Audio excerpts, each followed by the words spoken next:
अल्लाह फरमाएगा कुलू वशरबू हनीअम बिमा असलफ्तुम फिल अय्यामिल खालिया। मेरे बंदो, तुमने दुनिया में बड़ी मेहनत की है, तुमने अल्लाह को राजी करने के लिए बड़ी कुर्बानियां दी हैं, बड़े इम्तिहान झेले हैं। मेरे बंदो, तुम्हारे खाने और पीने के दिन है, आज तुम्हारे मौज करने के दिन है, आज तुम्हारे मजे लेने के दिन है। तुम खूब खाओ, खूब पियो, खूब अपनी लज्जतों से फायदा उठाओ। तो ये अंजाम किसका होगा? ये दाहिने हाथ में जिसका नाम अमाल मिलेगा उसका अंजाम। वो कहां जाएगा? जन्नत में जाएगा। वो अम्मा मन ऊतिया किताबहु बिशिमालिही, और जिसका नाम अमाल उसके बाएं हाथ में, उसके लेफ्ट हैंड में दे दिया जाएगा। फयकूल, वो क्या कहेगा? या लैतनी लम ऊत किताबिया, ऐ काश मुझे मेरी किताब न दी गई होती, मेरा नाम अमाल मुझे न दिया गया होता। या लैतहा कानतिल काजिया, ऐ काश दुनिया में जो मौत आई थी उसी मौत पर मेरा काम तमाम हो गया होता। आज का ये दिन न देखना पड़ता, ये कयामत न होती, ये हिसाब व किताब न होता। काश जब मैं मर गया था दुनिया में तभी सारा खेल खत्म हो गया होता, सारा काम खत्म हो गया होता। दुनिया में जब हम जन्नत की बातें करते हैं, जब हम जहन्नम की बातें करते हैं, तो एक आम आदमी क्या कहता है? अरे यार, किसने देखा है जन्नत, किसने देखा है जहन्नम? मर गए, काम खत्म, 4 दिन की जिंदगी है, ऐश कर लो, मौज कर लो, मस्ती कर लो। दुनिया में एक इंसान की सोच ये होती है, एक इंसान की मेंटेलिटी ये होती है।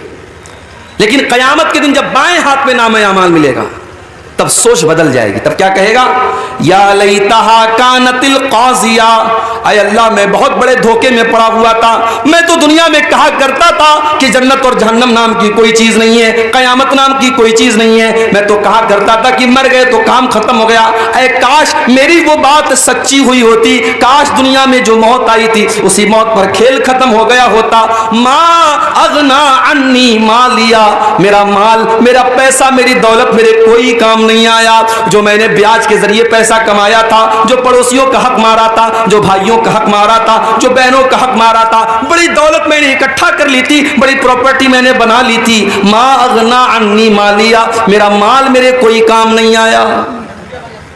हलक अन्नी सुल्तानिया, मेरी सल्तनत, मेरा पावर, मेरा इख्तिदार, मेरी हुकूमत सब खत्म हो गई। आज मेरी लाल बत्ती वाली गाड़ी, मेरे आगे मिनिस्टर और मेरे आगे एमएलए, मेरे आगे जो एमपी लिखा जाता था, आज मेरा कोई ओहदा कायम नहीं रहा। मेरी मिनिस्ट्री खत्म हो गई, मेरी बादशाहत खत्म हो गई, आज मुझे कोई पूछने वाला नहीं है। फिर अल्लाह फरमाएगा खुज़ूहु फगुल्लू सुम्मल जहीम सल्लू सुम्मा फी सिलसिलतिन ज़रउहा सबऊन ज़िराअन फस्लुकू। अल्लाह फरमाएगा फरिश्तों से पकड़ दो इसको बांध दो, इसको 70 गज लंबी जंजीरों में जकड़ दो। इन्नहु कान ला युमिनु बिल्लाहिल अज़ीम, ये अल्लाह तबारक व तआला के ऊपर ईमान नहीं रखता था। वला यहुद्दु अला तआमिल मिस्कीन, ये गरीबों को खाना खिलाने पर उभारा नहीं करता था, ये गरीबों को खाना नहीं खिलाता था। फलैसा लहुल यौमा हाहुना हमीम, आज इसको खौलता हुआ पानी दिया जाएगा, आज कोई इसका दोस्त और मददगार नहीं है। मेरे भाइयों, दुनिया में हम और आप जिसको भी कामयाबी समझते हैं, दुनिया में हम किसको कामयाबी समझते हैं? दुनिया में हमारी नजर में कामयाबी यही है कि पूर्णिया शहर के अंदर बेहतरीन मकान मिल जाए, कामयाब हो गए हम। गवर्नमेंट जॉब मिल जाए, कामयाब हो गए हम। समाज में इज्जत मिल जाए, कामयाब हो गए हम। कोई कुर्सी मिल जाए, कोई पावर मिल जाए, कामयाब हो गए हम। मगर हकीकत में अगर आप कुरान का मुताला करेंगे और अल्लाह से आप सवाल करेंगे कि अल्लाह तेरी नजर में कामयाबी क्या है, तो अल्लाह का जवाब आएगा फमन ज़ुज़िया अनिन नारि व उदखिलल जन्नत फ़क़द फ़ाज़, जिसको जहन्नम से बचा लिया गया, जिसको जन्नत में डाल दिया गया, वही कामयाब है। वमल हयातुद दुनिया इल्ला मताउल गुरूर, और जिस दुनिया के चक्कर में पड़ करके तुम अपने अल्लाह को भूल के बैठे हो, उस दुनिया की औकात नहीं है, उस दुनिया की हैसियत नहीं है कि वो दुनिया तुम्हारे काम आए। वमल हयातुद दुनिया इल्ला मताउल गुरूर, वो दुनिया तो धोखे का सामान है, बहुत बड़ी धोखेबाज है। दुनिया तो धोखेबाज है मेरे भाई। दुनिया ने आज तक किसी के साथ वफा नहीं की, आपके साथ क्या करे? दुनिया में दौलत कमाने वाला कारून गुजरा था, बड़ी दौलत थी उसके पास, क्या दौलत उसके काम आई? नहीं, मर गया, अल्लाह ने खजाने के साथ जमीन में धंसा दिया। अगर हुकूमत और पावर ये इंसान के लिए कामयाबी होती तो फिरौन बहुत बड़ा बादशाह था, मगर फिरौन पानी में डूब करके मर गया और सारी हुकूमत उसकी दूसरों के हाथ में चली गई। अगर दुनिया में जिस्मानी ताकत और अपनी बॉडी और अपने जिस्म के ऊपर गुरूर करने वालों को यह लगता है कि मैं बहुत बड़ा बॉडी बिल्डर हूं, मैं बड़ा मजबूत जिस्म का मालिक हूं और 100 किलो मेरा वजन है और इसलिए मैं कामयाब हूं, तो सुन लो, कौम आद एक कौम गुजरी थी, कौम समूद एक कौम गुजरी थी, वो भी बड़े बॉडी बिल्डर थे, वो भी बड़े ताकतवर थे, बड़े लंबे लंबे थे, वो पहाड़ों को काट काट करके मकान बनाते थे, अल्लाह ने जमीन में पटक पटक के मार दिया, ऐसी हवा चलाई अल्लाह ने, उनकी लाशें जमीन पर बिछ गई, उनके सर अलग हो गए, उनके धड़ अलग हो गए और खजूर के सड़े हुए तने की तरह उनकी डेड बॉडी जमीन पर पड़ी रह गई। मेरे प्यारे साथियों, न जिस्म और न माल, न दौलत, न शोहरत, ये तमाम चीजें कामयाबी की जमानत नहीं है। कामयाबी क्या है? जिसके बारे में अल्लाह फैसला कर दे कि इसे जहन्नम से बचा लिया गया और इसे जन्नत में दाखिल कर दिया गया, कामयाब वही इंसान है मेरे भाई। अच्छा, ये जो जहन्नम है, ये जहन्नम कैसी होगी? इस जहन्नम के अंदर जहन्नमियों को क्या सजाएं दी जाएंगी? ये पूरा एक टॉपिक है, पूरा एक उन्वान है, इस पर हम थोड़ी सी रोशनी आज डालेंगे कि जहन्नम क्या है। अल्लाह तबारक व तआला कुरान करीम के 30वें पारे में फरमाता है, इन्न जहन्नम कानत मिरसादा लित्तागीन मआबा लाबितीन फीहा अहकाबा। जहन्नम घात लगा करके बैठी है, जहन्नम तुम्हारा इंतजार कर रही है, जहन्नम तुम्हारी प्रतीक्षा कर रही है, जहन्नम इस इंतजार में कि जहन्नम उसके अंदर दाखिल हो जाए। लेकिन किसका इंतजार कर रही है? लित्तागीन मआबा। जहन्नम अल्लाह के नाफरमानों का, अल्लाह के मुजरिमों का, अल्लाह के कानून को तोड़ने वालों का, अल्लाह को नाराज करने वालों का इंतजार कर रही है।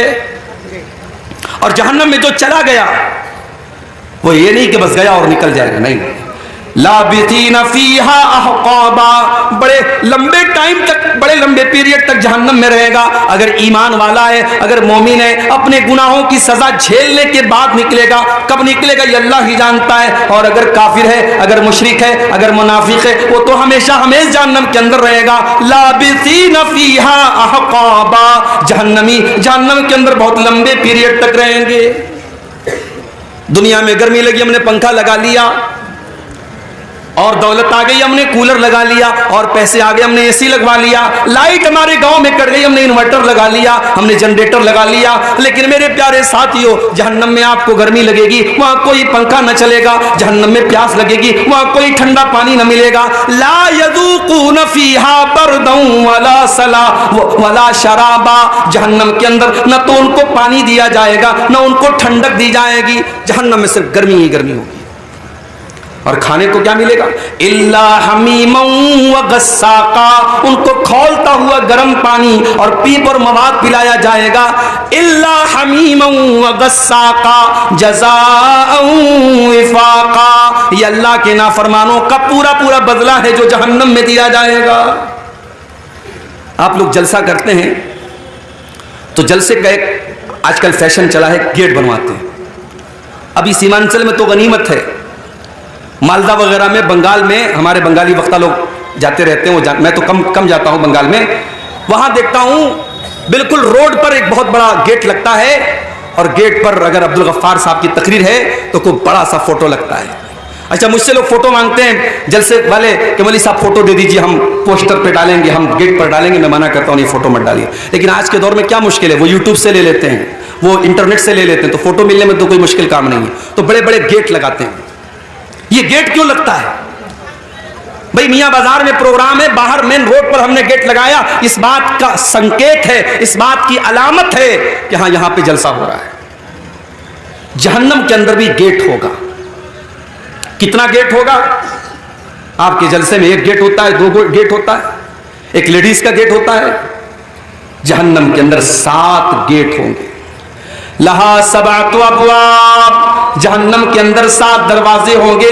लिकुल्लि बाबिन मिनहुम जुज़ुम मक़सूम, और हर गेट के लोगों को बांट दिया जाएगा। सारे दरवाजों से कौन लोग दाखिल होंगे उनका बंटवारा कर दिया जाएगा कि इस दरवाजे से शराबी जाएगा, इस दरवाजे से ज़ानी जाएगा, इस दरवाजे से बेनमाजी जाएगा, इस दरवाजे से हरामखोर जाएगा। 7 दरवाजे से जो लोग दाखिल होंगे, लिकुल्लि बाबिन मिनहुम जुज़ुम मक़सूम, उनका बंटवारा पहले से हो जाएगा।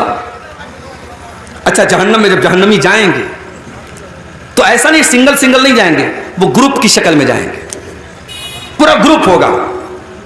बदकार लोगों का अलग ग्रुप होगा, बेनमाजियों का अलग ग्रुप होगा, झूठे लोगों का अलग ग्रुप होगा, चुगलखोरों का अलग ग्रुप होगा। वसीक़ल्लज़ीन कफ़रू इला जहन्नम ज़ुमरा, जहन्नमियों को जहन्नम में ग्रुप की शक्ल में लेके जाया जाएगा, उनको हाँक के लेके जाया जाएगा। जैसे जानवरों को, जैसे बकरी बकरा को, जैसे गाय भैंस को हाँक के लेके जाया जाता है, जहन्नमियों को कोई सम्मान के साथ, कोई रिस्पेक्ट के साथ, कोई इज्जत के साथ लेके नहीं जाया जाएगा, उनको हाँक करके लेके जाया जाएगा। वसीक़ल्लज़ीन कफ़रू इला जहन्नम ज़ुमरा हत्ता इज़ा जाऊहा फुतिहत अबवाबुहा वक़ाल लहुम ख़ज़नतुहा अलम यातिकुम रुसुलुम मिनकुम यतलूना अलैकुम आयाती। जब जहन्नमी जहन्नम के दरवाजे पर पहुंचेंगे तो फरिश्ते वहां जहन्नम के गेट पे खड़े रहेंगे। जहन्नमियों के से फरिश्ते सवाल करेंगे कि चलो जहन्नम में आ जाओ। फिर वो सवाल करेंगे फरिश्ते, अलम यातिकुम रुसुलुम मिनकुम यतलूना अलैकुम आयाति रब्बिकुम, क्या तुम्हारे पास अल्लाह के पैगंबर नहीं आए जो तुमको अल्लाह की आयतें पढ़ पढ़ के सुनाते थे। वयुनज़िरूनकुम लिक़ा यौमिकुम हाज़ा, और तुम्हें आज के दिन से डराया करते थे। क़ालू बला वलाकिन हक़्क़त कलिमतुल अज़ाबि अलल काफ़िरीन, लेकिन जहन्नमी कहेंगे कि नहीं, आए थे हमारे पास, अल्लाह के पैगंबर भी आए थे, अल्लाह के रसूल भी आए थे, मगर हम बड़े बदनसीब थे, हमने उन नबियों की बात नहीं मानी, हमने उन पैगंबरों की बात नहीं मानी और हम जहन्नम में जाने वाला अमल करते रहे, इसलिए आज हम जहन्नम में आए। अच्छा, जहन्नमी जब जहन्नम में जाएंगे तो पैर से नहीं जाएंगे, चेहरे के बल घसीट करके जाएंगे। युहशरूना अला वजहिही युहशरूना अला वुजूहिहिम फी जहन्नम, वो जहन्नम में अपने चेहरों के बल घसीट करके लेके जाए जाएंगे। जहन्नमी चेहरे के बल घसीट के जहन्नम में जाएंगे मेरे भाई। अच्छा, जब जहन्नम में पहुंच गए, अब जहन्नम में भी अलग अलग दर्जे होंगे। जहन्नम बहुत गहरी है, जो जितना ज्यादा गुनहगार है वो उतना अंदर होगा, जितना ज्यादा, इसलिए अल्लाह ने मुनाफिकों के बारे में कहा, इन्नल मुनाफिकीना फिद्दरकिल अस्फली मिनन नार, जो मुनाफिक लोग होंगे, जो ईमान का चोला पहन करके ईमान वालों को धोखा देंगे, वो जहन्नम के सबसे निचले दर्जे में होंगे। तो जहन्नम के बहुत सारे दर्जे होंगे। अच्छा, जहन्नम कितनी गहरी होगी? एक मर्तबा अल्लाह के प्यारे नबी साहबा के साथ बैठे थे, अचानक एक जोरदार आवाज आई। आपने साहबा से पूछा कि साहबा क्या तुम जानते हो ये आवाज कहां से आई? साहबा ने कहा हमें नहीं मालूम, अल्लाह और उसके रसूल ज्यादा जानते हैं। आपने फरमाया हाजा हजरुन रुमिया बिही फिन्नारी मुंदु सबईन खरीफा, ऐ मेरे साहबा ये एक पत्थर के गिरने की आवाज थी जो 70 साल पहले जहन्नम में गिराया गया था। फहुवा यहवी अलआना फहुवा यंतही इला कारिया, 70 साल के बाद आज वो पत्थर जहन्नम की तह तक पहुंचा है, जहन्नम की गहराई तक पहुंचा है। जहन्नम इतनी गहरी है कि पत्थर को जहन्नम की तह तक पहुंचने में 70 साल लग जाते हैं। अल्लाह अकबर। दुनिया में आग लगती है, कैसे लगती है? किसी दुकान में आग लगी, शॉर्ट सर्किट से लग गई। किसी गोदाम में आग लगी, पेट्रोल से लग गई, डीजल से लग गई। इसलिए पेट्रोल पंप पर आप देखते हैं वहां लिखा रहता है smoking is not allowed. Petrol pump पर आप सिगरेट नहीं पी सकते। इस्लाम की नजर में तो सिगरेट कहीं भी नहीं पी सकते, लेकिन पेट्रोल पंप पर यह क्यों लिखा रहता है? क्योंकि सिगरेट की एक चिंगारी पूरे पेट्रोल पंप को जला के राख कर सकती है, क्योंकि पेट्रोल खतरनाक चीज है, उससे आग फैलती है। सवाल यह पैदा होता है, जहन्नम की जो आग होगी उस आग का ईंधन क्या होगा? क्या वो पेट्रोल से जलेगी, क्या वो डीजल से जलेगी, क्या वो कोयले से जलेगी, क्या वो लकड़ी से जलेगी? कुरान करीम जवाब देता है, या अय्युहल्लज़ीना आमनू कू अनफुसकुम व अहलीकुम नारा वक़ूदुहन नास वल हिजारा, ऐ ईमान वालो अपने आप को और अपने बाल बच्चों को, अपने परिवार को जहन्नम की आग से बचाओ, जिसका ईंधन इंसान और पत्थर होंगे, जो इंसानों से जलेगी, जो पत्थरों से जलेगी। अलैहा मलाइकतुन गिलाजुन शिदाद, और जहन्नम के जो दारोगा होंगे, जहन्नम के जो चौकीदार होंगे, वो इंसान नहीं होंगे जो रिश्वत ले ले, वो तो फरिश्ते होंगे। और फरिश्ते किसी के साथ कोई रियायत नहीं करेंगे, फरिश्ते किसी के साथ कोई समझौता नहीं करेंगे। दुनिया में क्या होता है, इंसान जेल में जाता है, जेलर को पैसा दे देता है, उसको जेल में आराम से हाई फाई फैसिलिटी मिलती है। केस चलता है अदालत में, वकील अच्छा वकील हायर कर लेता है, केस जीत जाता है, बेईमान ईमानदार बन जाता है, चोर सही बन जाता है, कातिल छोड़ दिया जाता है, बेकसूर गिरफ्तार हो जाता है। यही तो चल रहा है अदालत में। अल्लाह की अदालत में ऐसा कुछ नहीं चलेगा, क्योंकि वह फरिश्तों के हाथ में कंट्रोल होगा और फरिश्ते रिश्वत नहीं लेते, फरिश्ते किसी के साथ कोई मुरव्वत नहीं करेंगे, फरिश्ते अपनी ड्यूटी निभाते हैं। उनको जो ड्यूटी अल्लाह ताला देता है वो अपनी ड्यूटी निभाते हैं।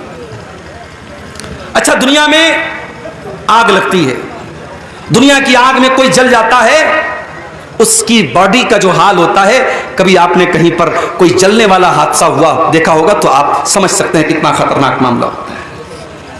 एक इंसान अगर जल के मर जाए तो उसकी डेड बॉडी को बहुत से कमजोर दिल के लोग तो देख ही नहीं सकते, उनको उल्टी हो जाएगी, इतनी खतरनाक शक्ल बन जाती है। ये दुनिया की आग का हाल है मेरे भाइयों। जहन्नम की आग तो दुनिया की आग से 70 गुना ज्यादा होगी। अल्लाह के प्यारे नबी फरमाते हैं, सही मुस्लिम की रिवायत है, नारुकुम जुज़ुम मिन 70 जुज़अम मिन नारी जहन्नम। ओ लोगो, जहन्नम की आग के 70 हिस्से कर दिए जाए तो उन 70 हिस्सों में से एक हिस्सा दुनिया में आया है, एक हिस्सा, बाकी 69 हिस्सा तो जहन्नम की आग के अंदर है। और अल्लाह के नबी फरमाते हैं कि जहन्नम इससे 69 गुना ज्यादा खतरनाक होगी, और जितनी दुनिया की आग जलाती है इससे 70 गुना ज्यादा खतरनाक जलाने वाली आग जहन्नम की होगी। दुनिया में कोई इंसान जलता है, एक बार जल गया मर गया, काम खत्म। लेकिन जहन्नम की आग में बार बार जलाया जाएगा। इन्नल्लज़ीना कफ़रू बिआयातिना सौफ़ नुस्लीहिम नारा। जिन लोगों ने हमारी आयतों का इनकार किया हम उनको जहन्नम के अंदर डालेंगे। कुल्लमा नज़िजत जुलूदुहुम बद्दलनाहुम जुलूदन गैरहा। जब एक मर्तबा उनके जिस्म की खाल जल जाएगी, उनके बदन का चमड़ा जल जाएगा, हम दूसरा चमड़ा उनके ऊपर चढ़ा देंगे, हम बार बार उनको जलने की तकलीफ देंगे। जहन्नम में भूख भी लगेगी, जहन्नम में प्यास भी लगेगी, तो खाना क्या मिलेगा, पानी क्या मिलेगा। लैसा लहुम तामुन इल्ला मिन ज़री। जहन्नमियों को कांटेदार झाड़ी खिलाई जाएगी। ला युस्मिनु वला युगनी मिन जू। वो कांटेदार झाड़ी जब अपने हलक में डालेंगे न तो उससे पेट भरेगा न बदन में ताकत आएगी, बस उनको खिलाने के तौर पर वो कांटेदार जरी नाम की झाड़ी खिलाई जाएगी। और एक फल है, उसका नाम है ज़क्कूम। ये ज़क्कूम का पेड़ जो है ये जहन्नम के अंदर निकलेगा। जब अल्लाह ताला ने ज़क्कूम का जिक्र किया तो काफिरों ने मजाक उड़ाया कि दुनिया में आज तक कभी हमने तो ये नहीं देखा कि आग में से पेड़ निकलता हो। ये कौन सा पेड़ है जो जहन्नम के अंदर से निकलेगा। अल्लाह ने फरमाया, इन्ना जअलनाहा फितनतन लिज़्ज़ालिमीन। हमने ज़क्कूम के दरख्त को आजमाइश बना दिया, हमने फितना बना दिया जालिमों के लिए। इन्नहा शजरतुन तखरुजु फी अस्लिल जहीम। ये ज़क्कूम का दरख्त जहन्नम की जड़ में निकलेगा। तलउहा कअन्नहु रुऊसुश शयातीन। और उसका जो फल होगा इतना खतरनाक देखने में होगा जैसे शैतान का सर है, शैतान के सर की तरह देखने में खतरनाक। और वो ज़क्कूम का दरख्त जहन्नमियों को खिलाया जाएगा। वो इतना कड़वा कसैला होगा कि उनके पेट में जाकर के बदहजमी करेगा। फमालिऊन मिनहल बुतून। जहन्नमी उसी ज़क्कूम को खा करके अपना पेट भरेंगे। सुम्मा इन्न लहुम अलैहा लशौबम मिन हमीम। फिर उनको खौलता हुआ पानी भी दिया जाएगा। एक तो ज़क्कूम अपने आप में खुद ही कड़वा होगा और उसके ऊपर से खौलता हुआ पानी उनको पिलाया जाएगा। ये तकलीफ, ये टॉर्चर, ये अजियत जहन्नमियों को दी जाएगी। मेरे प्यारे साथी, दुनिया में हम गर्मी में कॉटन के कपड़े पहनते हैं और सूती चादर बिछा के हम सोते हैं। सर्दी का मौसम आता है हम कंबल ओढ़ लेते हैं, हम ऊन का कपड़ा पहनते हैं। जहन्नमियों को कौन सा कपड़ा पहनाया जाएगा। फल्लज़ीन कफ़रू कुत्तियत लहुम सियाबुम मिन नार। जहन्नमियों के लिए आग के कपड़े काटे जाएंगे, वो आग का कपड़ा पहनेंगे। फल्लज़ीन कफ़रू कुत्तियत लहुम मिन सियाब युसब्बु मिन फ़ौक़ि रुऊसिहिमुल हमीम। उनके सरों के ऊपर से खौलता हुआ पानी डाला जाएगा।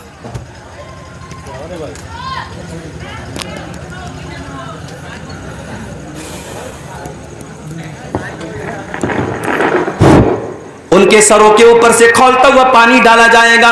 युसहरु बिही मा फी बुतूनिहिम वल जुलूद, जब खौलता हुआ पानी उनके सर पे डाला जाएगा, उनकी अंदर की अतड़ियां भी उससे जल जाएंगी, उनकी चमड़ियां भी जल जाएंगी। ये जहन्नम का अजाब होगा मेरे भाई। और जानते हो, दुनिया में कहीं जख्म हो जाता है ना, तो जख्म के अंदर पीप भर जाता है, पीला पीला पीप। हमारे या उसको मवाद बोलते, पता नहीं आपके बंगला में क्या बोलते हैं, पीप और मवाद उसको कहा जाता है। जहन्नमियों को वो पीप और मवाद पिलाया जाएगा। युस्का मिन माइन सदीद, जहन्नमियों को पीप और मवाद पिलाया जाएगा। यतजर्रुहु वला यकादु युसीगुहु, वो इतना खतरनाक होगा, वो इतना गंदा होगा, वो इतना घिनौना होगा कि जहन्नमी बेचारा प्यास से परेशान होगा, लेकिन वो उस पीप और मवाद को बड़ी मुश्किल से अपनी हालत के नीचे उतारेगा। वयातीहिल मौतु मिन कुल्li मकान वमा हुवा बिमय्यित, वो बेचारा हर तरफ से मौत उसके पास आएगी, मगर फिर भी वो मरेगा नहीं। जहन्नमियों को मौत नहीं आएगी, जहन्नमियों को मौत नहीं आएगी। क्यों? क्योंकि जब जन्नती जन्नत में चले जाएंगे और जहन्नमी जहन्नम में चले जाएंगे, तो अल्लाह तबारक व तआला मौत को एक दुम्बे की शक्ल में, एक मेढा की शक्ल में लाएगा और मौत के गले पर छुरी चला दी जाएगी, मौत को ज़बह कर दिया जाएगा, मौत को कुर्बान कर दिया जाएगा और ऐलान कर दिया जाएगा, ऐ जन्नतियों अब हमेशा जन्नत में रहना है, और ऐ जहन्नमियों हमेशा जहन्नम में रहना है, अब मौत आने वाली नहीं है, मौत का मामला खत्म हो गया। जहन्नमी बेचारे परेशान होकर के जहन्नम के दारोगा से रिक्वेस्ट करेंगे, वनादा अस्हाबुन नारी अस्हाबल जन्नति वनादौ या मालिक लियक़्दि अलैना रब्बुका क़ाल इन्नकुम माकितून। जहन्नमी कहेंगे, ऐ जहन्नम के दारोगा, ऐ मालिक। जहन्नम के दारोगा का नाम क्या होगा? मालिक। जन्नत के दारोगा का नाम रिजवान और जहन्नम के दारोगा का नाम मालिक। तो कहेंगे, ऐ मालिक, ऐ जहन्नम के दारोगा, अपने रब से कह दो हमें एक बार मार दे, हमें एक बार मौत दे दे, ये तिल तिल ना मारे, ये बार बार ना मारे, ये किस्तों में ना मारे, एक बार हमें मार के काम खत्म कर दे। जहन्नम का दारोगा कहेगा, क़ाल इन्नकुम माकिथून, ऐ जहन्नमियों तुम्हें हमेशा हमेशा इसी जहन्नम में रहना है, तुम्हें मौत आने वाली नहीं है। अल्लाह अकबर। कितने पत्थर दिल हो गए हम लोग। उस जहन्नम के बारे में हम सुनते हैं, पढ़ते हैं, हम दुआ भी करते हैं अल्लाह से, रब्बना आतिना फिद दुनिया हसना व फिल आखिरति हसना व क़िना अज़ाबन नार, अल्लाह जहन्नम के अज़ाब से बचा ले। हम दुआ भी करते हैं, मगर उस जहन्नम से बचने की कोशिश नहीं करते। कितने काम हम ऐसे करते जो जहन्नम में लेके जाने वाले हैं, और अभी मैं बयान करूंगा वो कौन से काम हैं, चंद अहम काम बयान करूंगा जो जहन्नम में लेके जाते हैं। मेरे भाइयों, हम जहन्नम के बारे में सुनते हैं, बयानात सुनते हैं, तकरीरें सुनते हैं, जुमा के खुतबे में हम अल्लाह के प्यारे नबी की हदीसें सुनते हैं, मगर हमारा दिल कांपता नहीं है, हमारे रोंगटे खड़े नहीं होते हैं, हमारे दिलों में डर पैदा नहीं होता। क्यों? सुम्मा कसत कुलूबुकुम मिन बादि ज़ालिका फहिय कल हिजारति व अशद्दु क़स्वा। अल्लाह ने कुरान में फरमाया, तुम्हारे दिल तो इतने कठोर हो गए, तुम्हारे दिल तो इतने सख्त हो गए कि पत्थरों से भी ज्यादा कठोर तुम्हारे दिल हो गए। पत्थर के ऊपर भी पानी बार बार पड़ता है तो पत्थर के अंदर भी सुराख हो जाता है, पत्थर से भी पानी रिसने लगता है। ऐ इंसानों, अल्लाह की नाफरमानी करते करते तुम्हारे दिल इतने कठोर हो गए कि पत्थरों से भी ज्यादा सख्त हो गए तुम्हारे दिल। आज हकीकत में मेरे भाइयों, हमारे दिल पत्थरों से भी ज्यादा सख्त हो गए, वरना सहाबे किराम तो जहन्नम की बात सुनकर रोने लगते थे। जहन्नम की बात सुनकर के सहाबे किराम रोने लगते थे। हजरत आयशा रज़ी अल्लाह तआला अन्हा, सुबह का टाइम है, सूरज निकलने के बाद जो एक नमाज पढ़ी जाती है जिसको चाश्त की नमाज कहा जाता है, अम्मा आयशा रज़ी अल्लाह तआला अन्हा चाश्त की नमाज पढ़ रही हैं और चाश्त की नमाज में सूरे तूर की तिलावत कर रही हैं। मेरी प्यारी माँ बहनों, जरा आज आप अपना जायजा ले लें, आज कितनी औरतें जिनको सूरे तूर याद भी ना होगी। हमारे यहाँ औरतों का मामला बड़ा गड़बड़ है, दीन की तालीम ना के बराबर है, या तो मदरसे में पढ़ेगी या बिल्कुल नहीं पढ़ेगी। जो लड़कियां मदरसे में पढ़ती हैं उनको तो जानकारी है दीन की, जो मदरसे में नहीं जाती उनको बिल्कुल जानकारी नहीं। हजरत आयशा चाश्त की नमाज पढ़ रही हैं, सूरे तूर की तिलावत कर रही हैं, और सूरे तूर की तिलावत करते हुए हजरत आयशा इस आयत पर पहुंचती हैं, जब जन्नती जन्नत में जाएंगे तो जन्नती अल्लाह का शुक्र अदा करेंगे और कहेंगे फमन्नल्लाहु अलैना व वक़ाना अज़ाबस समूम। आय अल्लाह तेरा बहुत बड़ा एहसान है हमारे ऊपर, तूने जहन्नम की आग से हमको बचा लिया, तूने जहन्नम के अजाब से हमको बचा लिया। अम्मा आयशा जब इस आयत पर पहुंचती हैं तो रोने लगती हैं और बार बार इस आयत को रिपीट करने लगती हैं, बार बार इस आयत को दोहराने लगती हैं। फमन्नल्लाहु अलैना व वक़ाना अज़ाबस समूम, आय अल्लाह तेरा बहुत बड़ा एहसान है हमारे ऊपर, तूने जहन्नम की आग से हमको बचा लिया। हजरत आयशा के भांजे थे, उनका नाम उर्वा था, वो अपनी खाला से मिलने आए, देखा खाला नमाज पढ़ रही हैं और बार बार इस आयत को दोहरा रही हैं। उन्होंने सोचा मैं चला जाता हूं, बाद में आ जाऊंगा। कहते मैं मार्केट में गया, मैंने सौदा खरीदा, मैंने सामान खरीदा। 1-2 घंटे के बाद अपना सामान खरीदने के बाद, अपना काम करने के बाद जब मैं दोबारा अपनी खाला के घर गया, मैंने देखा वही हालत है, खाला नमाज में खड़ी हैं, आंखों से आंसू बह रहे हैं और खाला बार बार इस आयत को दोहरा रही हैं। फमन्नल्लाहु अलैना व वक़ाना अज़ाबस समूम, जन्नती कहेंगे अय अल्लाह तेरा बहुत बड़ा एहसान हमारे ऊपर है, तूने जहन्नम की आग से हमको बचा लिया। हमारे और आपके अंदर ये जज्बा कब पैदा होगा मेरे भाई? जहन्नम की आग से बचने की हम तैयारी कब करेंगे? याद रखो, जहन्नम की आग से बचने के लिए आपको उन कामों से बचना पड़ेगा जो जहन्नम की तरफ लेके जाते हैं। और आज की तकरीर में मैं कुछ ऐसे काम बताऊंगा, मैं वो काम बताऊंगा जो जहन्नम में लेके जाते हैं। मकसद ये है उन कामों से हम अपने दामन को बचाएं, नहीं बचाएंगे तो हमारा अंजाम बहुत बुरा होगा। बस हम दुआ करते हैं अल्लाह हमें हमारी हिफाजत करे। अगर हम उन कामों की बात करें जो जहन्नम में लेकर के जाते हैं, उसमें नंबर 1 पर अगर कोई काम है, सबसे पहला अगर कोई काम है जो जहन्नम में लेकर के जाने वाला है, उसे हम शिर्क कहते हैं। अल्लाह की इबादत में किसी को शरीक करना, किसी को संगी बनाना, किसी को शरीक करना, किसी को पार्टनर बनाना। जो काम अल्लाह के लिए किया जाता है वो काम किसी और के लिए करना।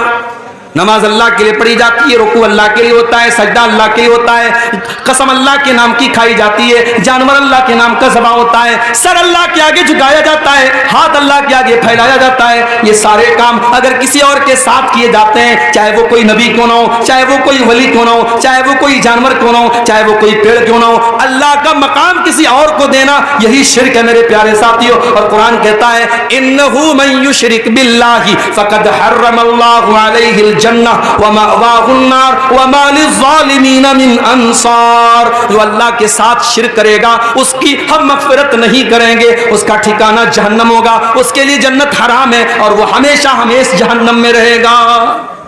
मुशरिक को अल्लाह ताला जहन्नम से नहीं बचाएगा मेरे भाई। दूसरे गुनाहों को अल्लाह ताला उनकी सजा दे करके या माफ करके जन्नत में दाखिल कर देगा, मगर मुशरिक जो शिर्क पर मरा है उसको अल्लाह ताला जहन्नम से कभी नहीं निकालेगा। पूरे कुरान में अल्लाह ने किसी और गुनाह के बारे में इतनी सख्त बात नहीं की जितनी अल्लाह ने शिर्क के बारे में बात कही। इन्नल्लाह ला यग़फ़िरु अन युशरका बिही व यग़फ़िरु मा दून ज़ालिका लिमन यशा। अल्लाह ताला शिर्क को माफ नहीं करेगा। माफ करना तो बड़ी दूर की बात है, अगर कोई मुशरिक है, अगर कोई शिर्क की हालत में मर गया है, उस मुशरिक के लिए हम मग़फ़िरत की दुआ भी नहीं कर सकते हैं, हमारा अपना बाप ही क्यों ना हो, हमारा अपना बेटा ही क्यों ना हो। अल्लाह ने फरमाया मा काना लिन्नबी अन यस्तग़फ़िरू लिल मुशरिकी मा काना लिन्नबी वल्लज़ीना आमनू अन यस्तग़फ़िरू लिल मुशरिकीन वलौ कानू उली क़ुरबा। ऐ ईमान वालो और ऐ मेरे नबी, कान खोल करके सुन लो, किसी मुशरिक के लिए तुम मग़फ़िरत की दुआ भी नहीं कर सकते, तुम्हारा कोई अपना रिश्तेदार ही क्यों ना हो। तो ये पहला गुनाह है शिर्क, जो हमें जहन्नम की आग की तरफ लेके जाएगा। और आज बड़े अफसोस के साथ कहना पड़ता है, हमारे कितने मुसलमान भाई हैं जिनको पट्टी पढ़ा दी गई, सारी जिंदगी वो शिर्क कर रहे हैं और नाम मुसलमान वाला है, टोपी मुसलमान वाली है, गोश्त बराबर खा रहे हैं और समझ रहे साहब हम बहुत पक्के मुसलमान हैं, जबकि वो कदम कदम पे शिर्क कर रहे हैं। मेरे प्यारे साथियों, इतना खतरनाक गुनाह है ये शिर्क, इतना खतरनाक गुनाह है ये शिर्क कि अगर इंसान शिर्क करके अल्लाह ताला क्या गया है, वो नमाज लाखों पढ़ के गया हो, वो रोजा लाखों रख के गया हो, उसने सैकड़ों हज और उम्रे कर लिए हो, अल्लाह फरमाता है अपने नबी से कुरान में कि ऐ नबी आप भी सुन लीजिए, ऐ नबी लइन अशरकत लयहबतन्न अमलुक व लतकूनन्न मिनल खासिरीन। ऐ नबी अगर आपने भी शिर्क कर दिया तो आपकी भी सारी नेकियां बर्बाद हो जाएंगी, आपकी सारी इबादतें बर्बाद हो जाएंगी। सूरह अनाम में अल्लाह ताला ने 18 नबियों का जिक्र किया और 18 नबियों का जिक्र करने के बाद अल्लाह ने फरमाया वलौ अशरकू लहबित अन्हुम मा कानू यअमलून। अगर हमारे नबियों ने भी, हमारे पैगंबरों ने भी शिर्क किया होता, उनकी सारी नेकियां बर्बाद हो गई होती। तो ये पहला अमल है मेरे प्यारे साथियों जो जहन्नम में लेकर के जाने वाला है। अस्सलाम वालेकुम। होटल का टोकन 100 के बजाय 80 हो गया है और खाना बचा हुआ है। जिन हजरत को खाने की जरूरत है वो जाके खा सकते हैं। 100 के बजाय 80 हो गया है। जिन हजरत को खाने की जरूरत हो वो जाके खा सकते हैं। दूसरा गुनाह जो इंसान को जहन्नम की तरफ लेके जाता है, शिर्क आपने सुन लिया। अब शिर्क ही से मिलता जुलता है गुनाह है कुफ्र करना।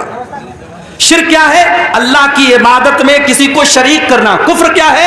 अल्लाह को ना मानना या रसूल को ना मानना या जिन बातों पर ईमान लाना जरूरी है उनमें से किसी बात का इनकार करना। मिसाल के तौर पर आदमी अल्लाह को मानता है, रसूल को नहीं मानता, या रसूल को मानता है, अल्लाह की किताबों को नहीं मानता, या अल्लाह की किताबों को मानता है, अल्लाह के फरिश्तों को नहीं मानता, या फरिश्तों को मानता है, तकदीर को नहीं मानता, तकदीर को मानता है, कयामत को नहीं मानता। जितनी चीजों पर ईमान लाना जरूरी है, अनिवार्य है, कंपलसरी है, उन चीजों में से किसी चीज का इनकार करने वाला काफिर है और काफिर भी जन्नत में नहीं जाएगा, जहन्नम में जाएगा। वमन यकफुर बिल ईमान फक़द हबित अमलुहु, जो अल्लाह ताला के ऊपर ईमान लाने वाली किसी चीज का इनकार करेगा, फक़द हबित अमलुहु, उसके सारे अमल बर्बाद हो जाएंगे। वहुवा फिल आखिरति मिनल खासिरीन, और आखिरत में वो नुकसान उठाने वालों में से होगा।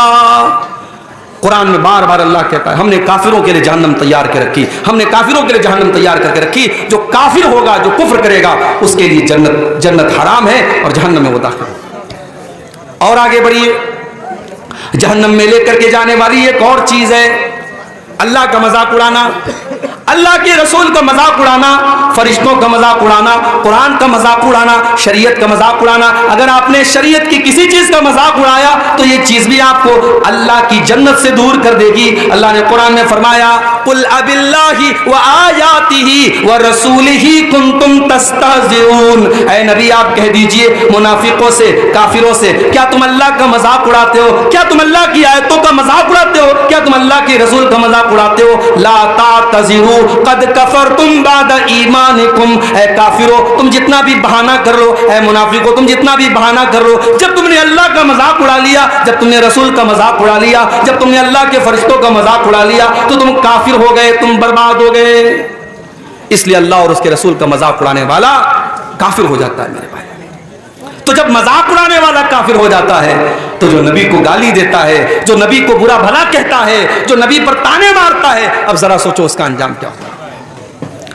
अल्लाह के नबी के दौर में एक आदमी इस्लाम कबूल करता है, मुसलमान होता है, पढ़ा लिखा था।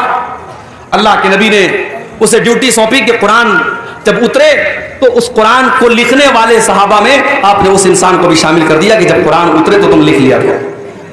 बुखारी के अल्फाज है, कुछ दिनों तक वो अल्लाह के नबी के साथ रहा और अल्लाह के नबी के साथ कुछ कुरान की आयतों को उसने लिखा भी, और उसके बाद वो मुर्तद हो गया, वो काफिर हो गया, वो इस्लाम को छोड़ के चला गया, दोबारा ईसाई बन गया। जब वो ईसाई बन गया उसने जाकर के लोगों में ये प्रोपेगेंडा शुरू कर दिया, ये फैलाना शुरू कर दिया, अरे मोहम्मद को तो कुछ नहीं आता, जो मैंने लिख कर के दिया है बस उतना ही आता है, उससे ज्यादा तो मोहम्मद को कुछ भी नहीं आता है। अल्लाह के नबी पर झूठी तोहमत लगा रहा है, झूठा बोहतान लगा रहा है, इल्जाम लगा रहा है। अल्लाह के नबी खामोश रहे, कोई जवाब नहीं दिया। अल्लाह के ऊपर आपने छोड़ दिया कि अल्लाह तेरे नबी का मजाक उड़ा रहा है, अब तू फैसला कर दे। कुछ दिनों के बाद उसकी मौत हो गई, वो आदमी मर गया। मरने के बाद उसकी कौम के लोगों ने उसको कब्रिस्तान में ले जाकर के दफन किया। रात को दफन किया, अगले दिन क्या देखते हैं, उसकी लाश कब्र के बाहर पड़ी हुई है।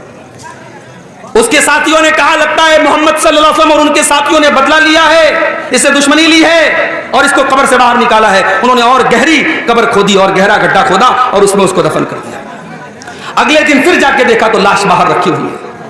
3 दिन तक लगातार गड्ढा खोदते रहे, उस इंसान की लाश को जमीन में दफन करते रहे, लेकिन जमीन ने उसकी लाश को कबूल न किया। जब तीसरे दिन भी ऐसा होता चला गया, वो समझ गए कि ये इंसान का काम नहीं है, ये अल्लाह का काम है, ये अल्लाह का की तरफ से गजब नाजिल हो रहा है। उन्होंने ले जाकर के उसकी लाश को कूड़े में फेंक दिया। मेरे भाइयों, आज भी अगर कोई नबी का मजाक उड़ाता है, कोई अल्लाह का मजाक उड़ाता है, उसका अंजाम बहुत बुरा होने वाला है। ये बात याद रखो। 1400 साल से लेकर के आज तक की तारीख गवाह है। नबी अकरम का मजाक उड़ाने वाला और इस्लाम का मजाक उड़ाने वाला आखिरत में तो जो होगा होगा, दुनिया में भी वो बर्बाद होने वाला है मेरे प्यारे साथी। और आगे बढ़िए, एक और चीज हमें जहन्नम में लेकर के जाने वाली है।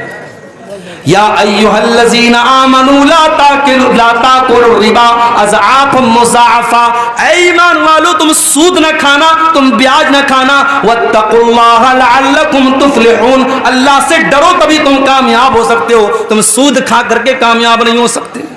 सूद खाने वाला, ब्याज खाने वाला, ये भी जहन्नम को अपने ऊपर लाजिम कर रहा है। अल्लाह के नबी ने सिर्फ सूद खाने वाले पर लानत नहीं की, आपने फरमाया लअनल्लाहु आकिल रिबा व मुकिलहु व कातिबहु व शाहिदैहि, अल्लाह ताला की लानत हो सूद खाने वाले पर, सूद खिलाने वाले पर, सूद लिखने वाले पर, सूद की गवाही देने वाले पर। और आपने फरमाया सब बराबर हैं। इसीलिए उलमा कहते हैं कि बैंक में कोई जॉब करना सही नहीं है, क्योंकि बैंक का पूरा काम सूद पर होता है। बैंक में आप कोई भी काम करेंगे वो सूद में सपोर्ट होगा, वो ब्याज में सपोर्ट होगा।